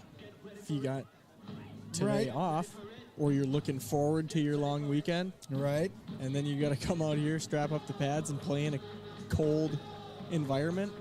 It's not necessarily right before you're going to go duck hunt. Yeah, something like that. Knowing the crowd that we have here. Yeah. Half of these kids are going to bed to wake up earlier than they normally would on a school day to go duck hunt tomorrow morning. But yeah, I mean, it just seems like a lot of the play has just been elsewhere, and that's the biggest thing. I mean, I think at this point, the seniors need to wake up and realize this is my last time putting this uniform on at home, and I got to stand up and do something to go out memorable. Yeah, I mean, this is the last time you get to play in front of your fans. I mean, it kind of depends on if they're going to travel, and you put a game like this up. If you do go to divisional, they'll have their sections game next week, but most likely, unless something insane happens, they'll be the away team. Right, but I mean, yeah, they're going to be the away team because they're going to be probably one of the lower teams in the bracket. Yeah. So it's gonna have to depend. But that's where that's where how do you convince your fans to follow you? Yeah. You know, this is a rough one to put up tonight and expect people to come out, you know, on a cold night next week. Well, I'm still surprised at how many people are here right now. I mean, years past, it gets to be halftime, and we've sadly, this town has looked up at that scoreboard, and until 2 years ago, they'd look up at that scoreboard and be like, it's about right, and they'd leave at halftime. We've done a very good job of keeping people in the seats all season, and the comeback win last week. I mean, yeah, the comeback win last week gave a ton of hope. I'd hope we'd be riding that momentum. I was really hoping that was going to be the game. You know, the thing really flipped it, where you flipped it around, and all of a sudden something clicked. But it's like the 2017, 2018 Vikings. Minnesota Miracle. Yeah, that great game to come back and basically then laid a goose egg go out and not even show up. Yeah. Like the cheerleaders could have played better in Philadelphia than the Vikings did that game. Yeah, So. I'd say that that's a perfect analogy of what's going on. Down to the one memorable play for that game was McKinnon's huge hit. It was an interception. Philadelphia was returning it up the sideline. Yeah. And Jarrett McKinnon just came downfield. And it's bad when the up. play that you remember is a running back making a tackle. making a great tackle. It wasn't even a tackle. It was just a huge hit on a block. That's what it was. It was a blocker that was out in front of the dude with the ball, and that was the big play that Vikings fans remember. But, I mean, I would compare that to the big Whitehill hit that we had tonight. That's about the only bright spot, other than how far our punter's kicking it. At least he was on the team making the play that he should be making. Yeah, true. Not fixing a mistake or attempting to fix a mistake that. Yeah. But I think we will step away and take a quick break. We'll come back with the second half of this one. Hopefully the Rangers can do something to put some kind of points up on the board. I'd like to see if the lights could come off and on a little bit, but just I might not actually put them out. I might just dim them a little bit. Yeah. I mean, you know, I don't know if I would go all the way down, just a little dim. They should have slowly kind of been a dimming flicker. since that first touchdown. Right. By the beginning of the fourth quarter, we're just playing in the dark. All right, guys, we'll be back. All right, thank you for listening.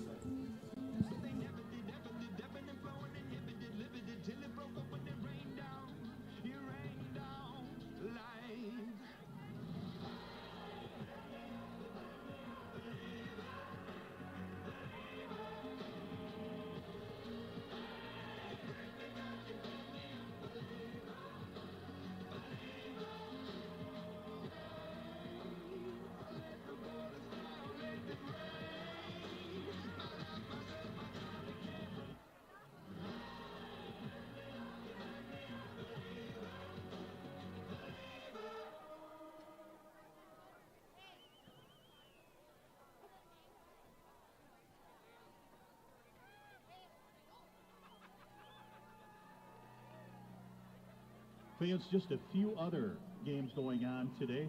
Update you on a few scores here. Earlier this afternoon, Blaine 14, Osseo 13, Wyzetta 20, Farmington 8. Down at Eden Prairie tonight, it's halftime score, Eden Prairie 14, Stillwater 6.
Hey fans, want to read this list one more time for you again. Tonight we're giving special recognition to all of our first responders in attendance tonight.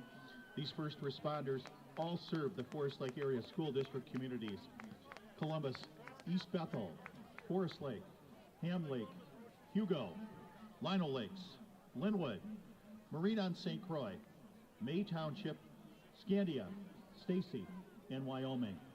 Again, we want to give one more big thank you to all those EMT, fire, and police departments who serve our greater Forest Lake area school district.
Woman beg, and I make a good woman steal.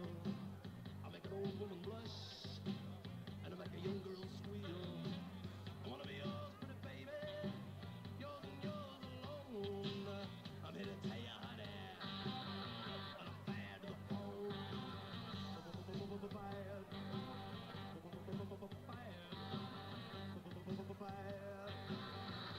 bad to the bone.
Welcome back, Ranger fans, to this broadcast on Lakes Area Television of the Forest Lake Rangers taking on the Lakeville North Panthers. And they are thoroughly handling the Rangers so far in this one. Your halftime score 0-35 as the Rangers got it teed up and ready to kick off again here.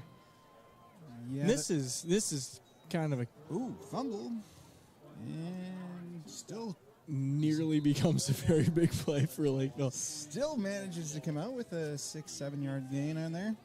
We've reached the equilibrium point. I don't know if you know what that is, I but do not think so, no. it is 35-0, Yep. and it is about 35 degrees. This is about the only way right now that the score can equal the temperature. That's not how you want to play the game, especially if it's going against you. It is not. Last week, or a couple weeks ago, we might have neared that point with the big win that we got. But I guess I'd have to go back and look at the, maybe the Farmer's Almanac would have that type of information. Or just an electronic thing that you keep in your pocket and, you know, Yeah. might be able to tell you that. Yeah, it might be able, Google might be able to give me that information on the fly. Just so everybody knows, Google is not a sponsor. Yeah. So, with a half of football left However, the Farmer's Almanac could be. on Google. No, a sponsor. Oh, for this area. if we want. Holy cow. This running attack that Lakeville has had tonight has been just short of unbelievable. I mean, they're running whenever they want and wherever they want, and it's going for big gains just about every other If you're play. looking at the size of these holes, Holy cow. like that was 5 yards back there. That was the front. Yeah. The front line, and there was nobody there. It's not They had even, cleaned, it's not they only had though. cleaned everybody out. And It's here's not another only- big yeah. hole. Look at this. when And you he can- cuts it back, and it's almost the same play that he scored on last time. Yeah. No, when you can, Weston Hoyt making a big open field tackle there and stopping him, but obviously still hurting a little bit. And that's Tommy Nigling again, number 3. Niggling on the carry that He time for Lakeville scored on North. this same play. Point on the stop for your Rangers. It got called Basically, back. Yeah, and that was the one that got called back. And this one, it looked like he almost had a shot too, but definitely made a great play there. All right, so just inside the red zone for Lakeville. They'll hand it back off up the middle, and that's 10 yards, 15 yards, running over a Ranger. And I'm pretty sure, it's carrying him another in. touchdown. Like if you just look Holy cow. you just look at yards after catch on, I mean yards After contact. after first contact on that. That is just amazing. Well, that's almost, we're watching a... He got contacted there on the 10, and he had 2 guys on him at the 5. Yeah. And he just dragged him in. It's getting to be, both of their running backs are having Derrick Henry type games, especially with the yards after contact stuff. Well, this is like the old kick for the Panthers. two-headed monster of the Saints with Kamara and Ingram? Ingram. Yeah. No, did you see the stat today that Derrick Henry is the leading rusher in the NFL, but he also would be the second most leading rusher in the NFL just off of his yards after contact. He has more yards after contact than the man in second place rushing this season. That's insane. Yeah, and especially when you're looking at the size. We were talking about Schroffman was, 210? Or 205, I think. Well, 5'10", 205. Niggling is also 210. All of their running backs are over 200 pounds. So you get down into the guys that are playing 2 positions, but their starting running backs that they've been running tonight, all of them are over 200 pounds. And those are hard boys to bring down, especially like the Rangers. When you're leading running back, Cole is 170. Yeah, and that's something that you don't really practice against either.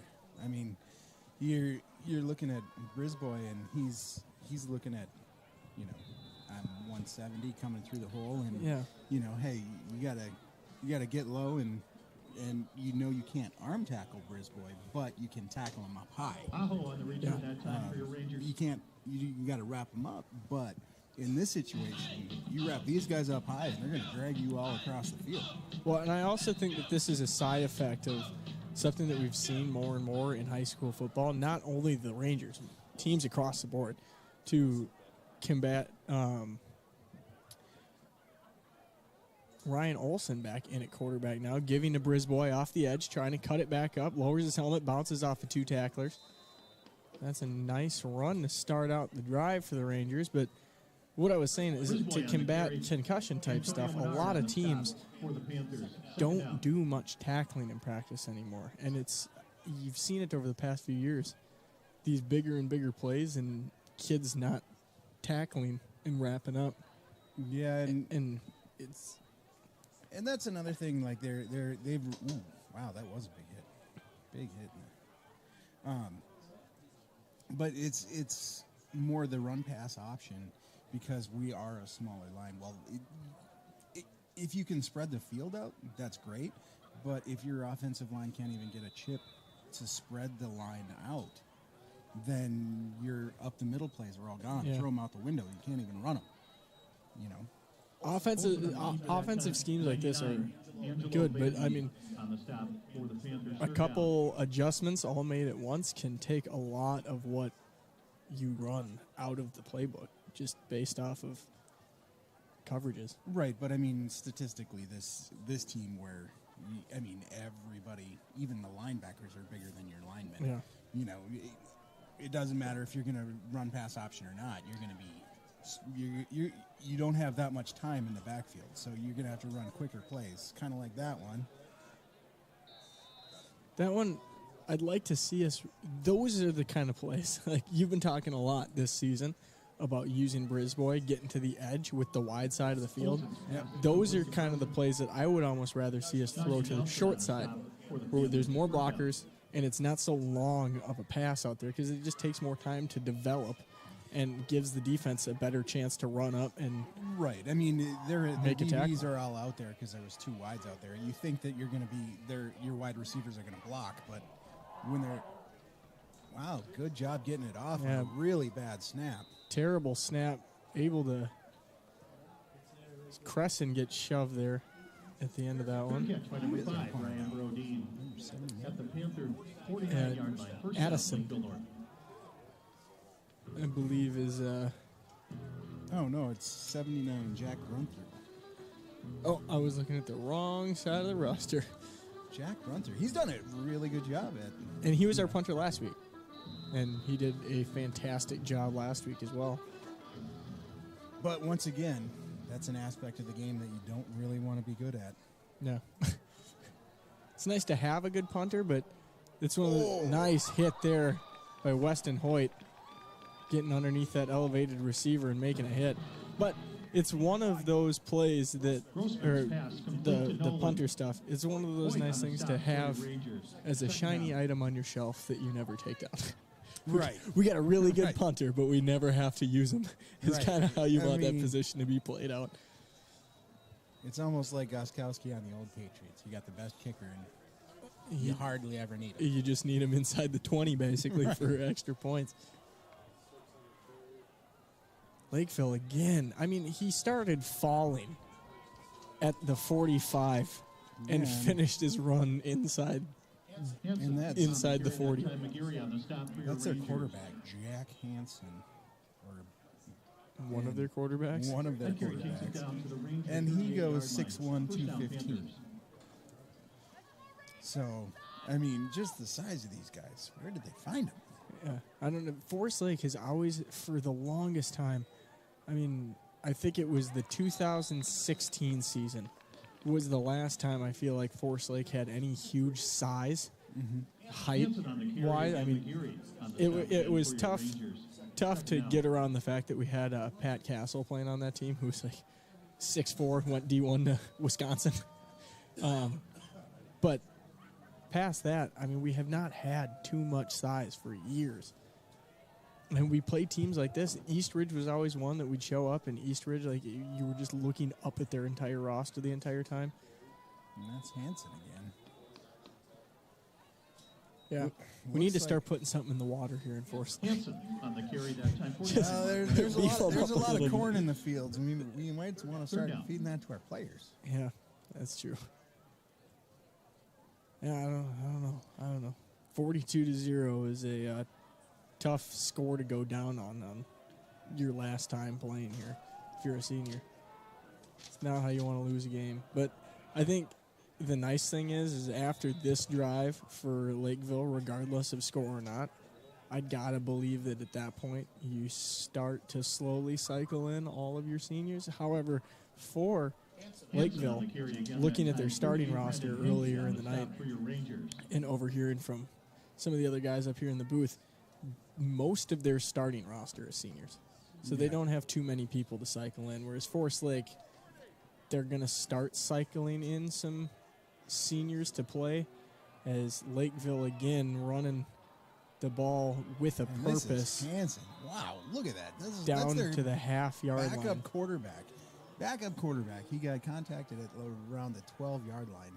And Hanson again on the carry. I mean, basically just carried guys into the end of the end zone. First down for the Panthers. I mean, in a situation like this, wow, and yeah. That's the plan. The 12-yard line, he took the first hit. He got first contact on the 12, and that was, already a 15-yard run. They decided to start playing their seniors, so they took their backup quarterback off the bench and put him in at running back to play. And basically, he goes down and gets 60 yards on number 6, Jackson Hanson for the Lakeville North touchdown. So that's another touchdown. Moves the score to 48-0. Okay, so, we've been a little bit negative because it's 48-0. However, let's go back on some of the positives that we have. Maybe not this game. Definitely. Maybe not this game, but for the program. We got a cool stadium. Well, come on now. Let's be serious. I mean, you're looking at part of the Ranger wrecking crew. Mm-hmm.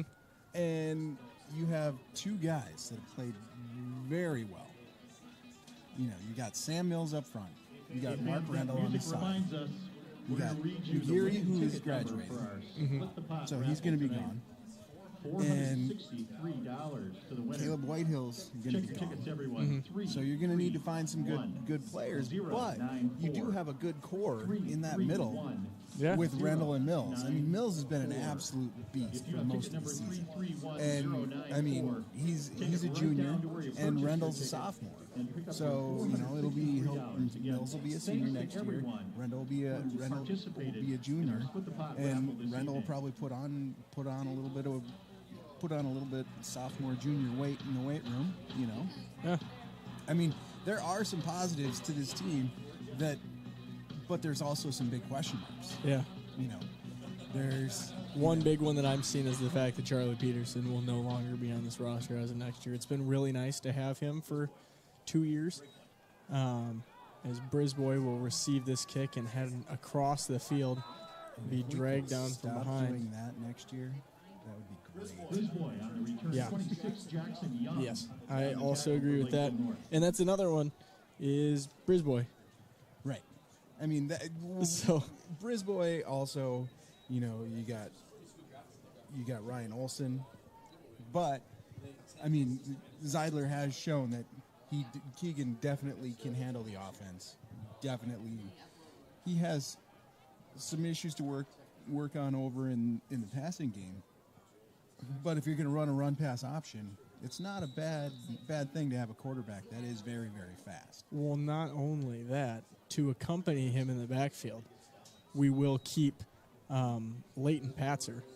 Will be back next year if he chooses to come out and play for the team, which he should. He's a very talented running back. He's played well on defense tonight so far. And he ran very well in the time that Brisboy was not getting the ball as much. and he's only a sophomore. So we got him for 2 more years. Well, and number 56, Will Caldwell, played. I watched him play last year. Played pretty well, and as a junior on the offensive line, from what I've seen, gotta catch that one, Leo. Leo has had a rough night. Yeah, it's been really rough for the Rangers receivers tonight. But what I was getting back to earlier is Will Caldwell showed a lot of talent as a sophomore. Came back, and he's in that 195 range. He could come back 205 next year. Yeah. 205, great size for a guard, and have Patzer could have somebody pretty decent running in front of him to make some holes.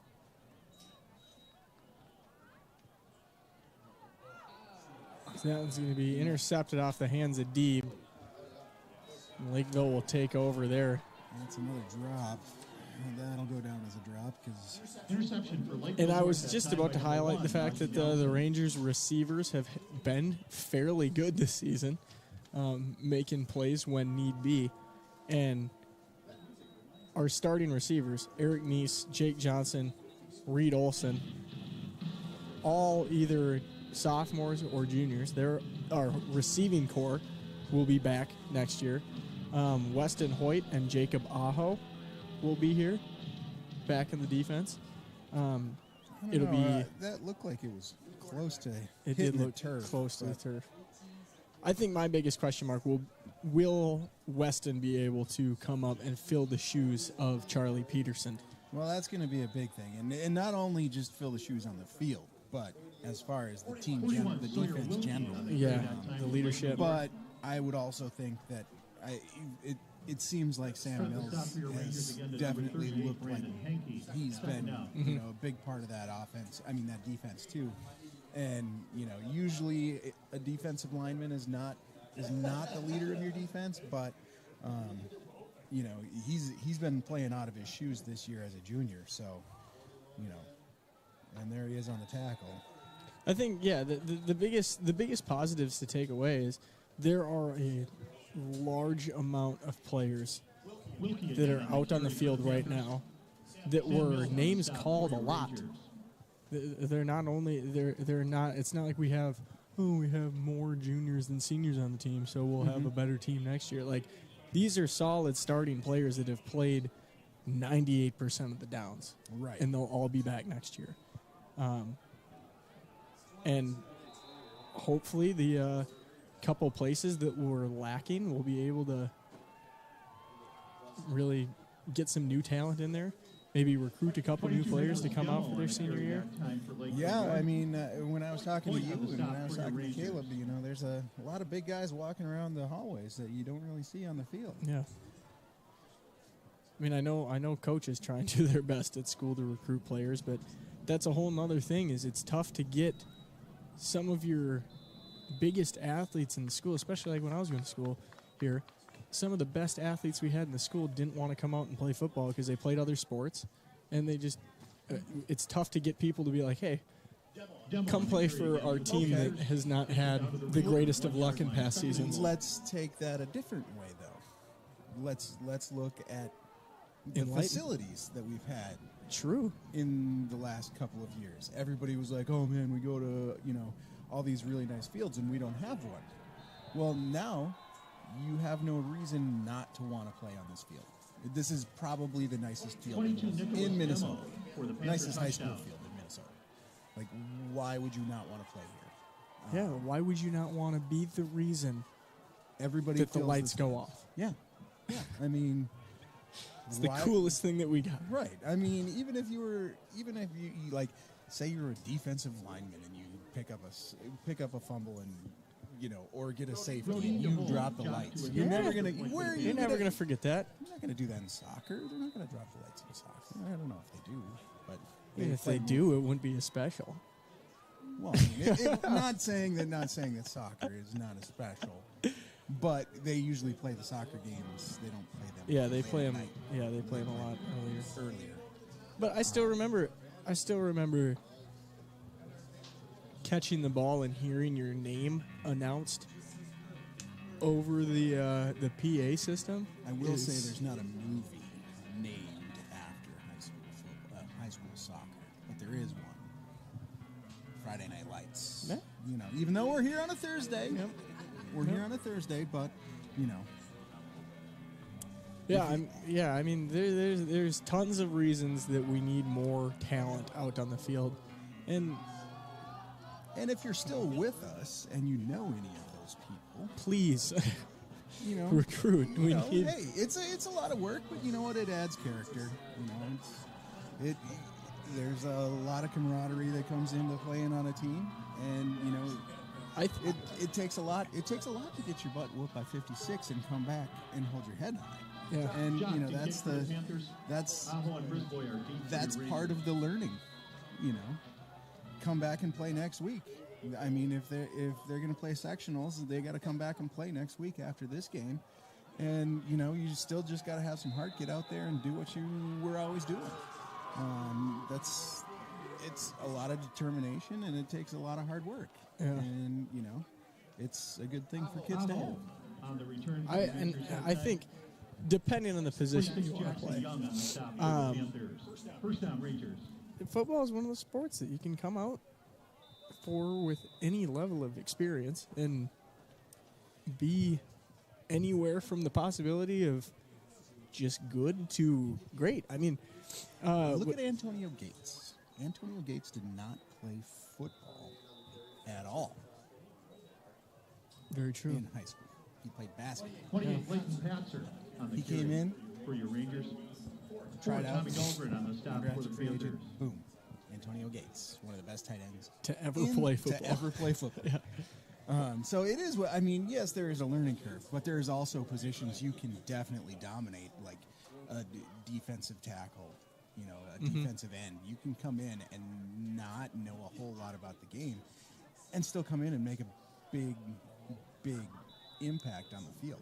Well, and depending on your determination as well, Sean Smith was a quarterback for Forest Lake that I think he had played football in his youth a little bit more, but senior year decided to go off for the team, ended up being the starting quarterback. Right. So, I mean, 21, Leo Preston on the carry. for I your feel like Rangers. that's a bit more of a special case Third down. because being a quarterback and a good one takes a lot Right. of dedication and just Just knowing the plays, Yeah. learning the offense, learning what the defense is doing. Caleb. Yeah. Caleb, that's normally up in the booth, is 4 years younger than me. He knows more about football than I will ever know. Man. Pass just overthrown to Deeb. He was wide open on the play. See, in that one right there is one of those ones where you look at it and you're Ball's like, incomplete. Fourth down. running as fast as he could.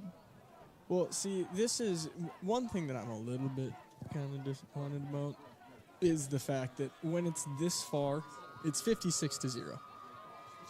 Now, all it would take to get back in this game is a touchdown, an onside kick, touchdown, onside kick, touchdown, onside. Multiply that by a few, and you could be back in the game potentially. But for the if we're going to be realistic with a quarter left of football now, I would really like to the ball see- just took a Ranger bounce Oh, right there you there. go. That's a great start. Stranger things have happened. First You know? down fumble by Lakeville, and then we drop back and score a 35 touchdown right yard away. line. First down, Panthers. I'm gonna say it's gonna be a fumbled snap. Mills is gonna take it right up the middle and There you go. go in for a touchdown. Boom. Let's get some big guy. Let's get some big guys in the end zone. Yeah. But You know. what I was going to say is right now I would really like to see, just because I know how much it meant to me, being able to finish the game as a senior on senior night. It would be, I think, you got to give the nod to Olsen and let him take it the rest of the way. Yeah, and I mean that, and I would also, like to see some heart. I mean, right there on that pass there. Let's not put up a goose egg. Yeah. Wilkie again on Yeah. the carry for Lakeville North. Last game on this field. I agree. You know. Like, that's not the way you want to do it, but It does look like Lakeville has started to rotate some of their seniors in there. Their other backup quarterback is in at quarterback now.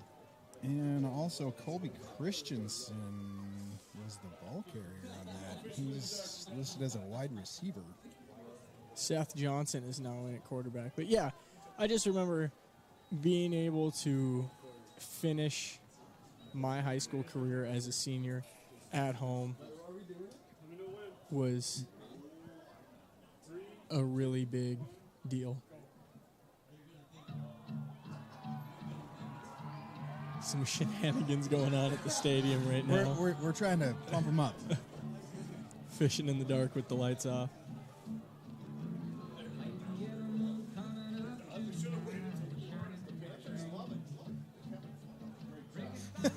The Panthers student section is loving it. Dressed in all camo because they're playing Forest Lake, and like we said, most of these boys are going duck hunting in the morning. Way of the opposing team to mock our fans, I guess. But it seems like every time we play a home game here at Forest Lake, it's camo themed night for the opposing student section. Well, that, and there was some start up the tractors. Yeah, and, start the tractors. Start the tractors in Stillwater. Which, to be fair, Forest Lake does have a drive your tractor to school day, so they got us there. I mean, to be fair, it's no knock on them for, like, it's a thing. It's a thing. But it's definitely a thing. It is still funny. Instead of start up the buses, start up the tractors. Yeah. Second and short for Lakeville. See if the Rangers' pride can kick in a little bit here and just try and get a stop. And that'll be a first down for Lakeville. Inside 12 minutes left to play here. I did what you did on senior night. Wilkie on the carry again for the Sawyer Panthers. Wilkie. Daniel Frettelone on the stop for your Rangers. Colby Christensen. That did sound wrong. I kind of just let her go. Let her fly. Well, we're filling air. That we are. How many times can we say how much time is left in the game, what the down and distance is, and what the current score is? And you know what? I'm sure all of the fans would be really appreciative if the score and the temperature were still in equilibrium. But we've definitely gone past the equilibrium score to temperature. No, ratio. if the temperature was equaling what the score is right now, we'd be sitting a little bit nicer at 56 degrees, but a little chillier. How about our folks up on the roof in this? Yeah, it's gotta be rough. Thank you, Jill. Yes, Jill. Thank you. Our bold camera lady up there just taking care of business through the cold, getting us the good shots. She's got about 6 pounds of hand warmers. Yeah. she was showing us her hand warmers. She had her Uggs. Yeah. She was in full winter mode. 2 pairs of gloves on. Yeah, it was solid. At least she came prepared. Hey, nothing's worse than showing up underprepared for cold. Right. I mean,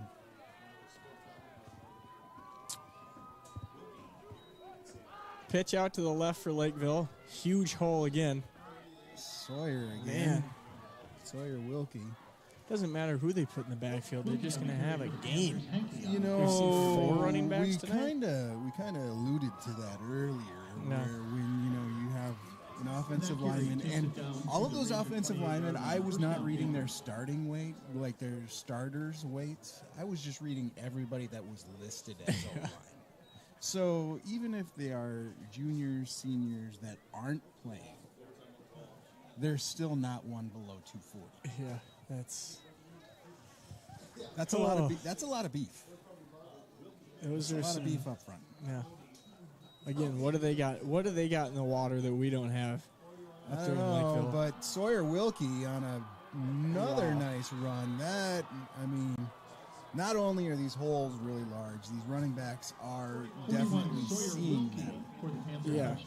And I mean, they're following their blocks, and that's one thing where, you know, when you're running up in single back formation, you know, under center, your offensive lineman, look the offensive lineman number 56, he's down on the 15. He's on the 15-yard line when, you know, they started on their 30. Oh, and Lakeville's got to be licking their chops at that one. That run was just run by a sophomore. Right. So he's got 2 more years of playing in this offense and more runs like that. Right. I mean, that's... Well, and if you look at their offensive line, Brock Nieder is a senior, and Zach Krause is a senior. But everybody else looks like sophomore or junior. So, I mean, there's more juniors there, but definitely this could be a team to contend with. Even, I mean, if they're... We were talking about Forest Lake's future. I mean, I'd just like to be a running back behind this line next year when only 2 of their guys That would be... are not there. That would be a... That's going to be a tough team to beat next year. Absolutely.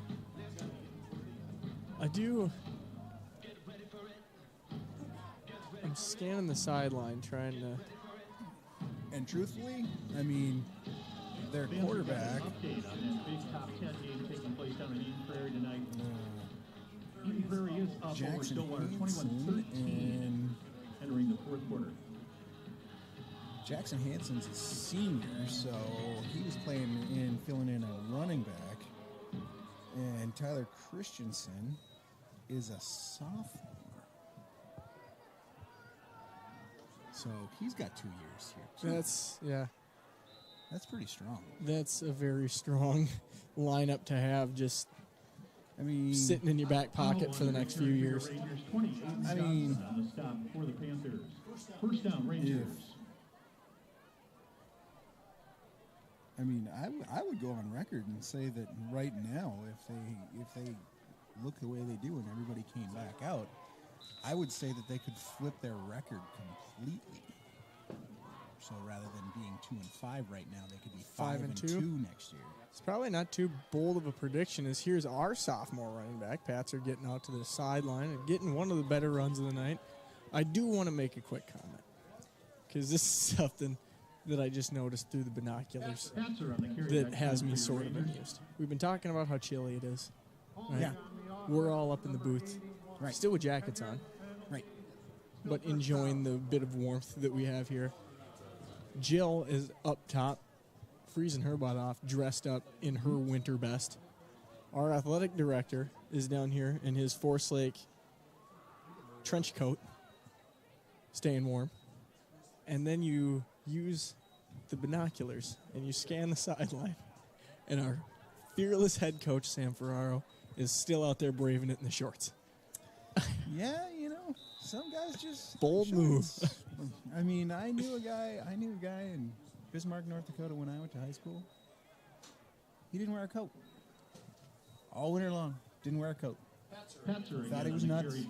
Definitely didn't live out in the sticks because you can't leave the house without a coat. Second down. Yeah, I can't believe your mom lets you out of the house without a coat. Yeah, I don't know. That's- I mean, One thing I've picked up through my journey to adulthood: always leave the house with a coat and have one extra in the car. Nice Right. throw there by Zeidler out to the sidelines. you never know when your friend, when you meet a friend that's going to be Your cold. friend, you get into a car accident, you're gonna have to sit Right. out in the Your snow car, and cold. your You need car to, stops. yeah, you need to have that extra warmth. Just all of a sudden, one of those crazy weird blink snowstorms that we have. Yeah. Well, that's I saw a post today that was, like by this time last year, we had already had snow once. We had a game Right. last year that it was snowing during the game. Right. You know, we've had a couple of frosts this year. That's about it. Nothing. No snow. No sleet. Good fall weather. Good crisp fall weather. The thing that and still no flags. Yeah. Still no flags. Like that's. do these zebras down here have yellow laundry in their belt line at all? Like, there's been multiple occasions you know that this what? should have been littered with flags, You know and we what? haven't gotten a single It's a call. Thursday. Maybe they have to do their laundry after the That's game. it. So they're That's not it. using the laundry Yeah. during the game. Yeah, they got to stretch the laundry an extra day. It's a good. No, everybody. they got to get home early, so they don't want to stop the game for a flag. That's true. That's true. Yeah, you Get gotta- home early to do the laundry, and one of the first That should be Forest Lake ball. Forest Lake ball. We're gonna need replay on that one. Grunder's punt that time, downed at the Ranger 43-yard line. First down, Panthers. That definitely looked like it hit his foot.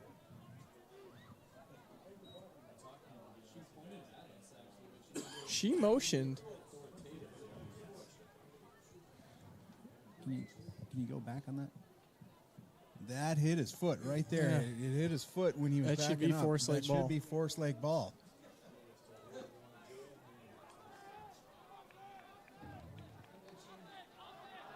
The ball was punched by a Lakeville North player and recovered by Forest Lake. Good. First down. Good. All right. Hey, fourth quarter, we got a call. Yay.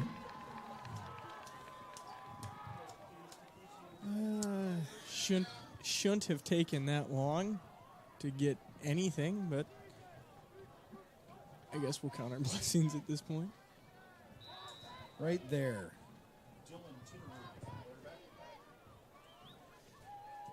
So Rangers get a whole new quarterback in now, Dylan Tillerud, who is a junior.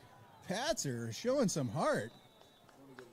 Trying to drag a guy, had him by the foot, And we get a flag in on the play, and that was by far one of the worst flag throws that I have seen in a long time. He whipped that baby out to throw it into the middle of the field, and he released that straight into the ground. straight into the ground, and it bounced about 4 yards. Lakeville North, 27. 15-yard penalty. Yardage will create a first down. There we go.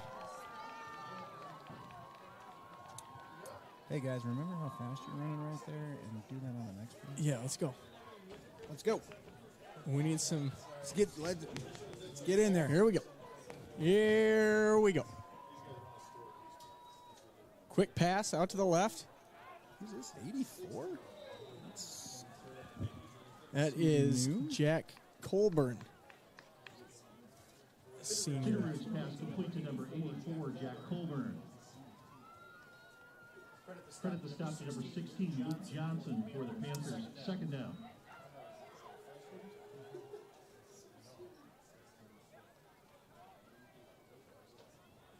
See what the Rangers dial up here on second. Blake Mann down here's got a big height advantage. Nice timing and throws here by the quarterback. And that was Blake Mann. Do we Blake have? Mann, I was calling it out. He had a big mismatch as far as height. I don't want to open up a whole can of worms here, but I mean, getting the quarterbacks in here, Dylan Tillerud.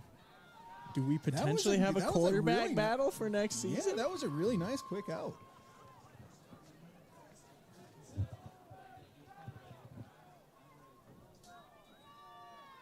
Dylan, the Ooh. throw again. Oh, that's behind. He's got to get that. Patzer able to recover that. Keeps going backwards. Looks like they'll give him his forward progress. You got on those stretch Praise. plays. That's, I mean, an inexperienced quarterback. You got to see that those guys are coming on the edge, and he's behind you. You need that. You need that field presence. I will say, I don't know. So there's still something within me that's a little bit disappointed for some of these seniors that aren't getting to play. I feel like this last drive should be basically strictly seniors. Last home game of their career. Oh, nice catch. And you get the first down, but he fumbles. Nathan Heilman. He's played a decent amount tonight. It was a decent throw down the middle, but an amazing That was catch. a great catch. That was probably the Reeling best that one catch. The best catch of the night, for sure.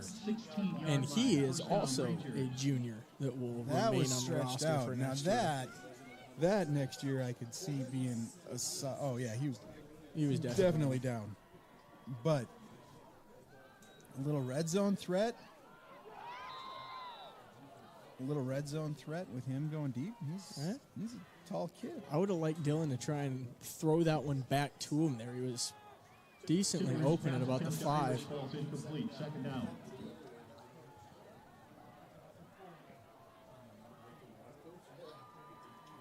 Dylan's coming on. I mean, they've been a little bit high, but it is a cold night out. Can't get the best grip on the ball. He's been slinging it so far. Put it in the end zone, Dylan. Oh, just too far. There was a little contact there in the end zone. Well, if we've learned anything tonight, it's the not referee is getting going to called. keep that flag in his pocket. As we're now inside 5 seconds left to go, and that's how the Rangers will end the regular season. Next week, we will play a section playoff game with an undetermined team. Announced. We'll get that. But this will be our last broadcast of the year, as we have television rights for the high school playoffs. So we will not be able to bring you that. So we will be signing off for. Will we be on radio broadcast next week? We will not be, because Not at all. all coverage is through channel 45, I think. 45. Even if they're not at the game, I think that they still own rights to it, which is kind of dumb. But Okay. So we won't be able to bring you next week's game. We did bring you the last game of the season here, and it was you a know. decent. I mean, there's a little bit of a it was a sour way to end the season. It wasn't a terrible year. There were a lot of upsides. There was definitely some upsides. And the good thing is, a lot of those upsides were done by players that we were talking about earlier that are going to be back next year. Right. We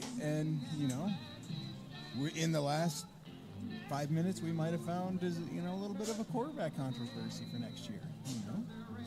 No, there's a little bit of drama thrown in there. It can always No be a little drama. fun. No drama. I just think Yeah. it looks like Tittleman actually is a little bit maybe more of a accurate gunslinger. passer, and you got Zeidler, who is the shifty guy. So it's going to be one of those things that it's probably it may or may not be a starting in situation. It's just a game plan quarterback. You plan for make the team plan for either one. Not a bad thing to have. Yeah, we tried to do it this year. It worked a little bit. But maybe next year, being able to take the whole off season to plan something like that out, will pan out a little bit better. But Right. So, from here on First Responder Night, thanks for all that they do. thank you to Lakes Area TV for letting us come up here and announce. And, if you're watching at home, you can always subscribe, and hit that button. The bell button. The bell button. There's a button right here. We do And- more than just football. Yeah, It's across the board for sports. Yeah. You might not have our. So you can hit the button Down that's here right somewhere. here. No, the like button is right here, and then the subscribe button is over here, and it'll tell you when the next broadcast is. So next year you can check in, and to all the people that we were calling out, you can see what they're going to do next year. Yeah, So that's it for me in the Ranger season. You got anything else? no, it's been great being up here in the Yeah, booth. thank you, Joel, for jumping in, and Caleb as well for jumping in middle of the season and just taking the plunge. You got mid-season starters. That's all right. Yeah. First start. We'll see. Yeah. We'll see what happens. That'd be But good. we had a lot of fun, and thanks again to Lakes Area TV. We'll be back next year. And to all of the Forest Lake faithful. that have showed up in droves this year compared to last. I guess compared to last because there was nobody for COVID, but in previous years, definitely the crowd support has been great for the team. I will say this one last time. If you are a fan, and we love that you're watching, but if you are a fan and you have not come out to the stadium once this year, first off, what are you doing? Second, get here next year. Right. Because it's going to be a great experience regardless. I mean, at least got to see what the UFOs are in the middle of the city. Yeah. Like, All what are those these flashing huge lights? flashing lights? Come on out.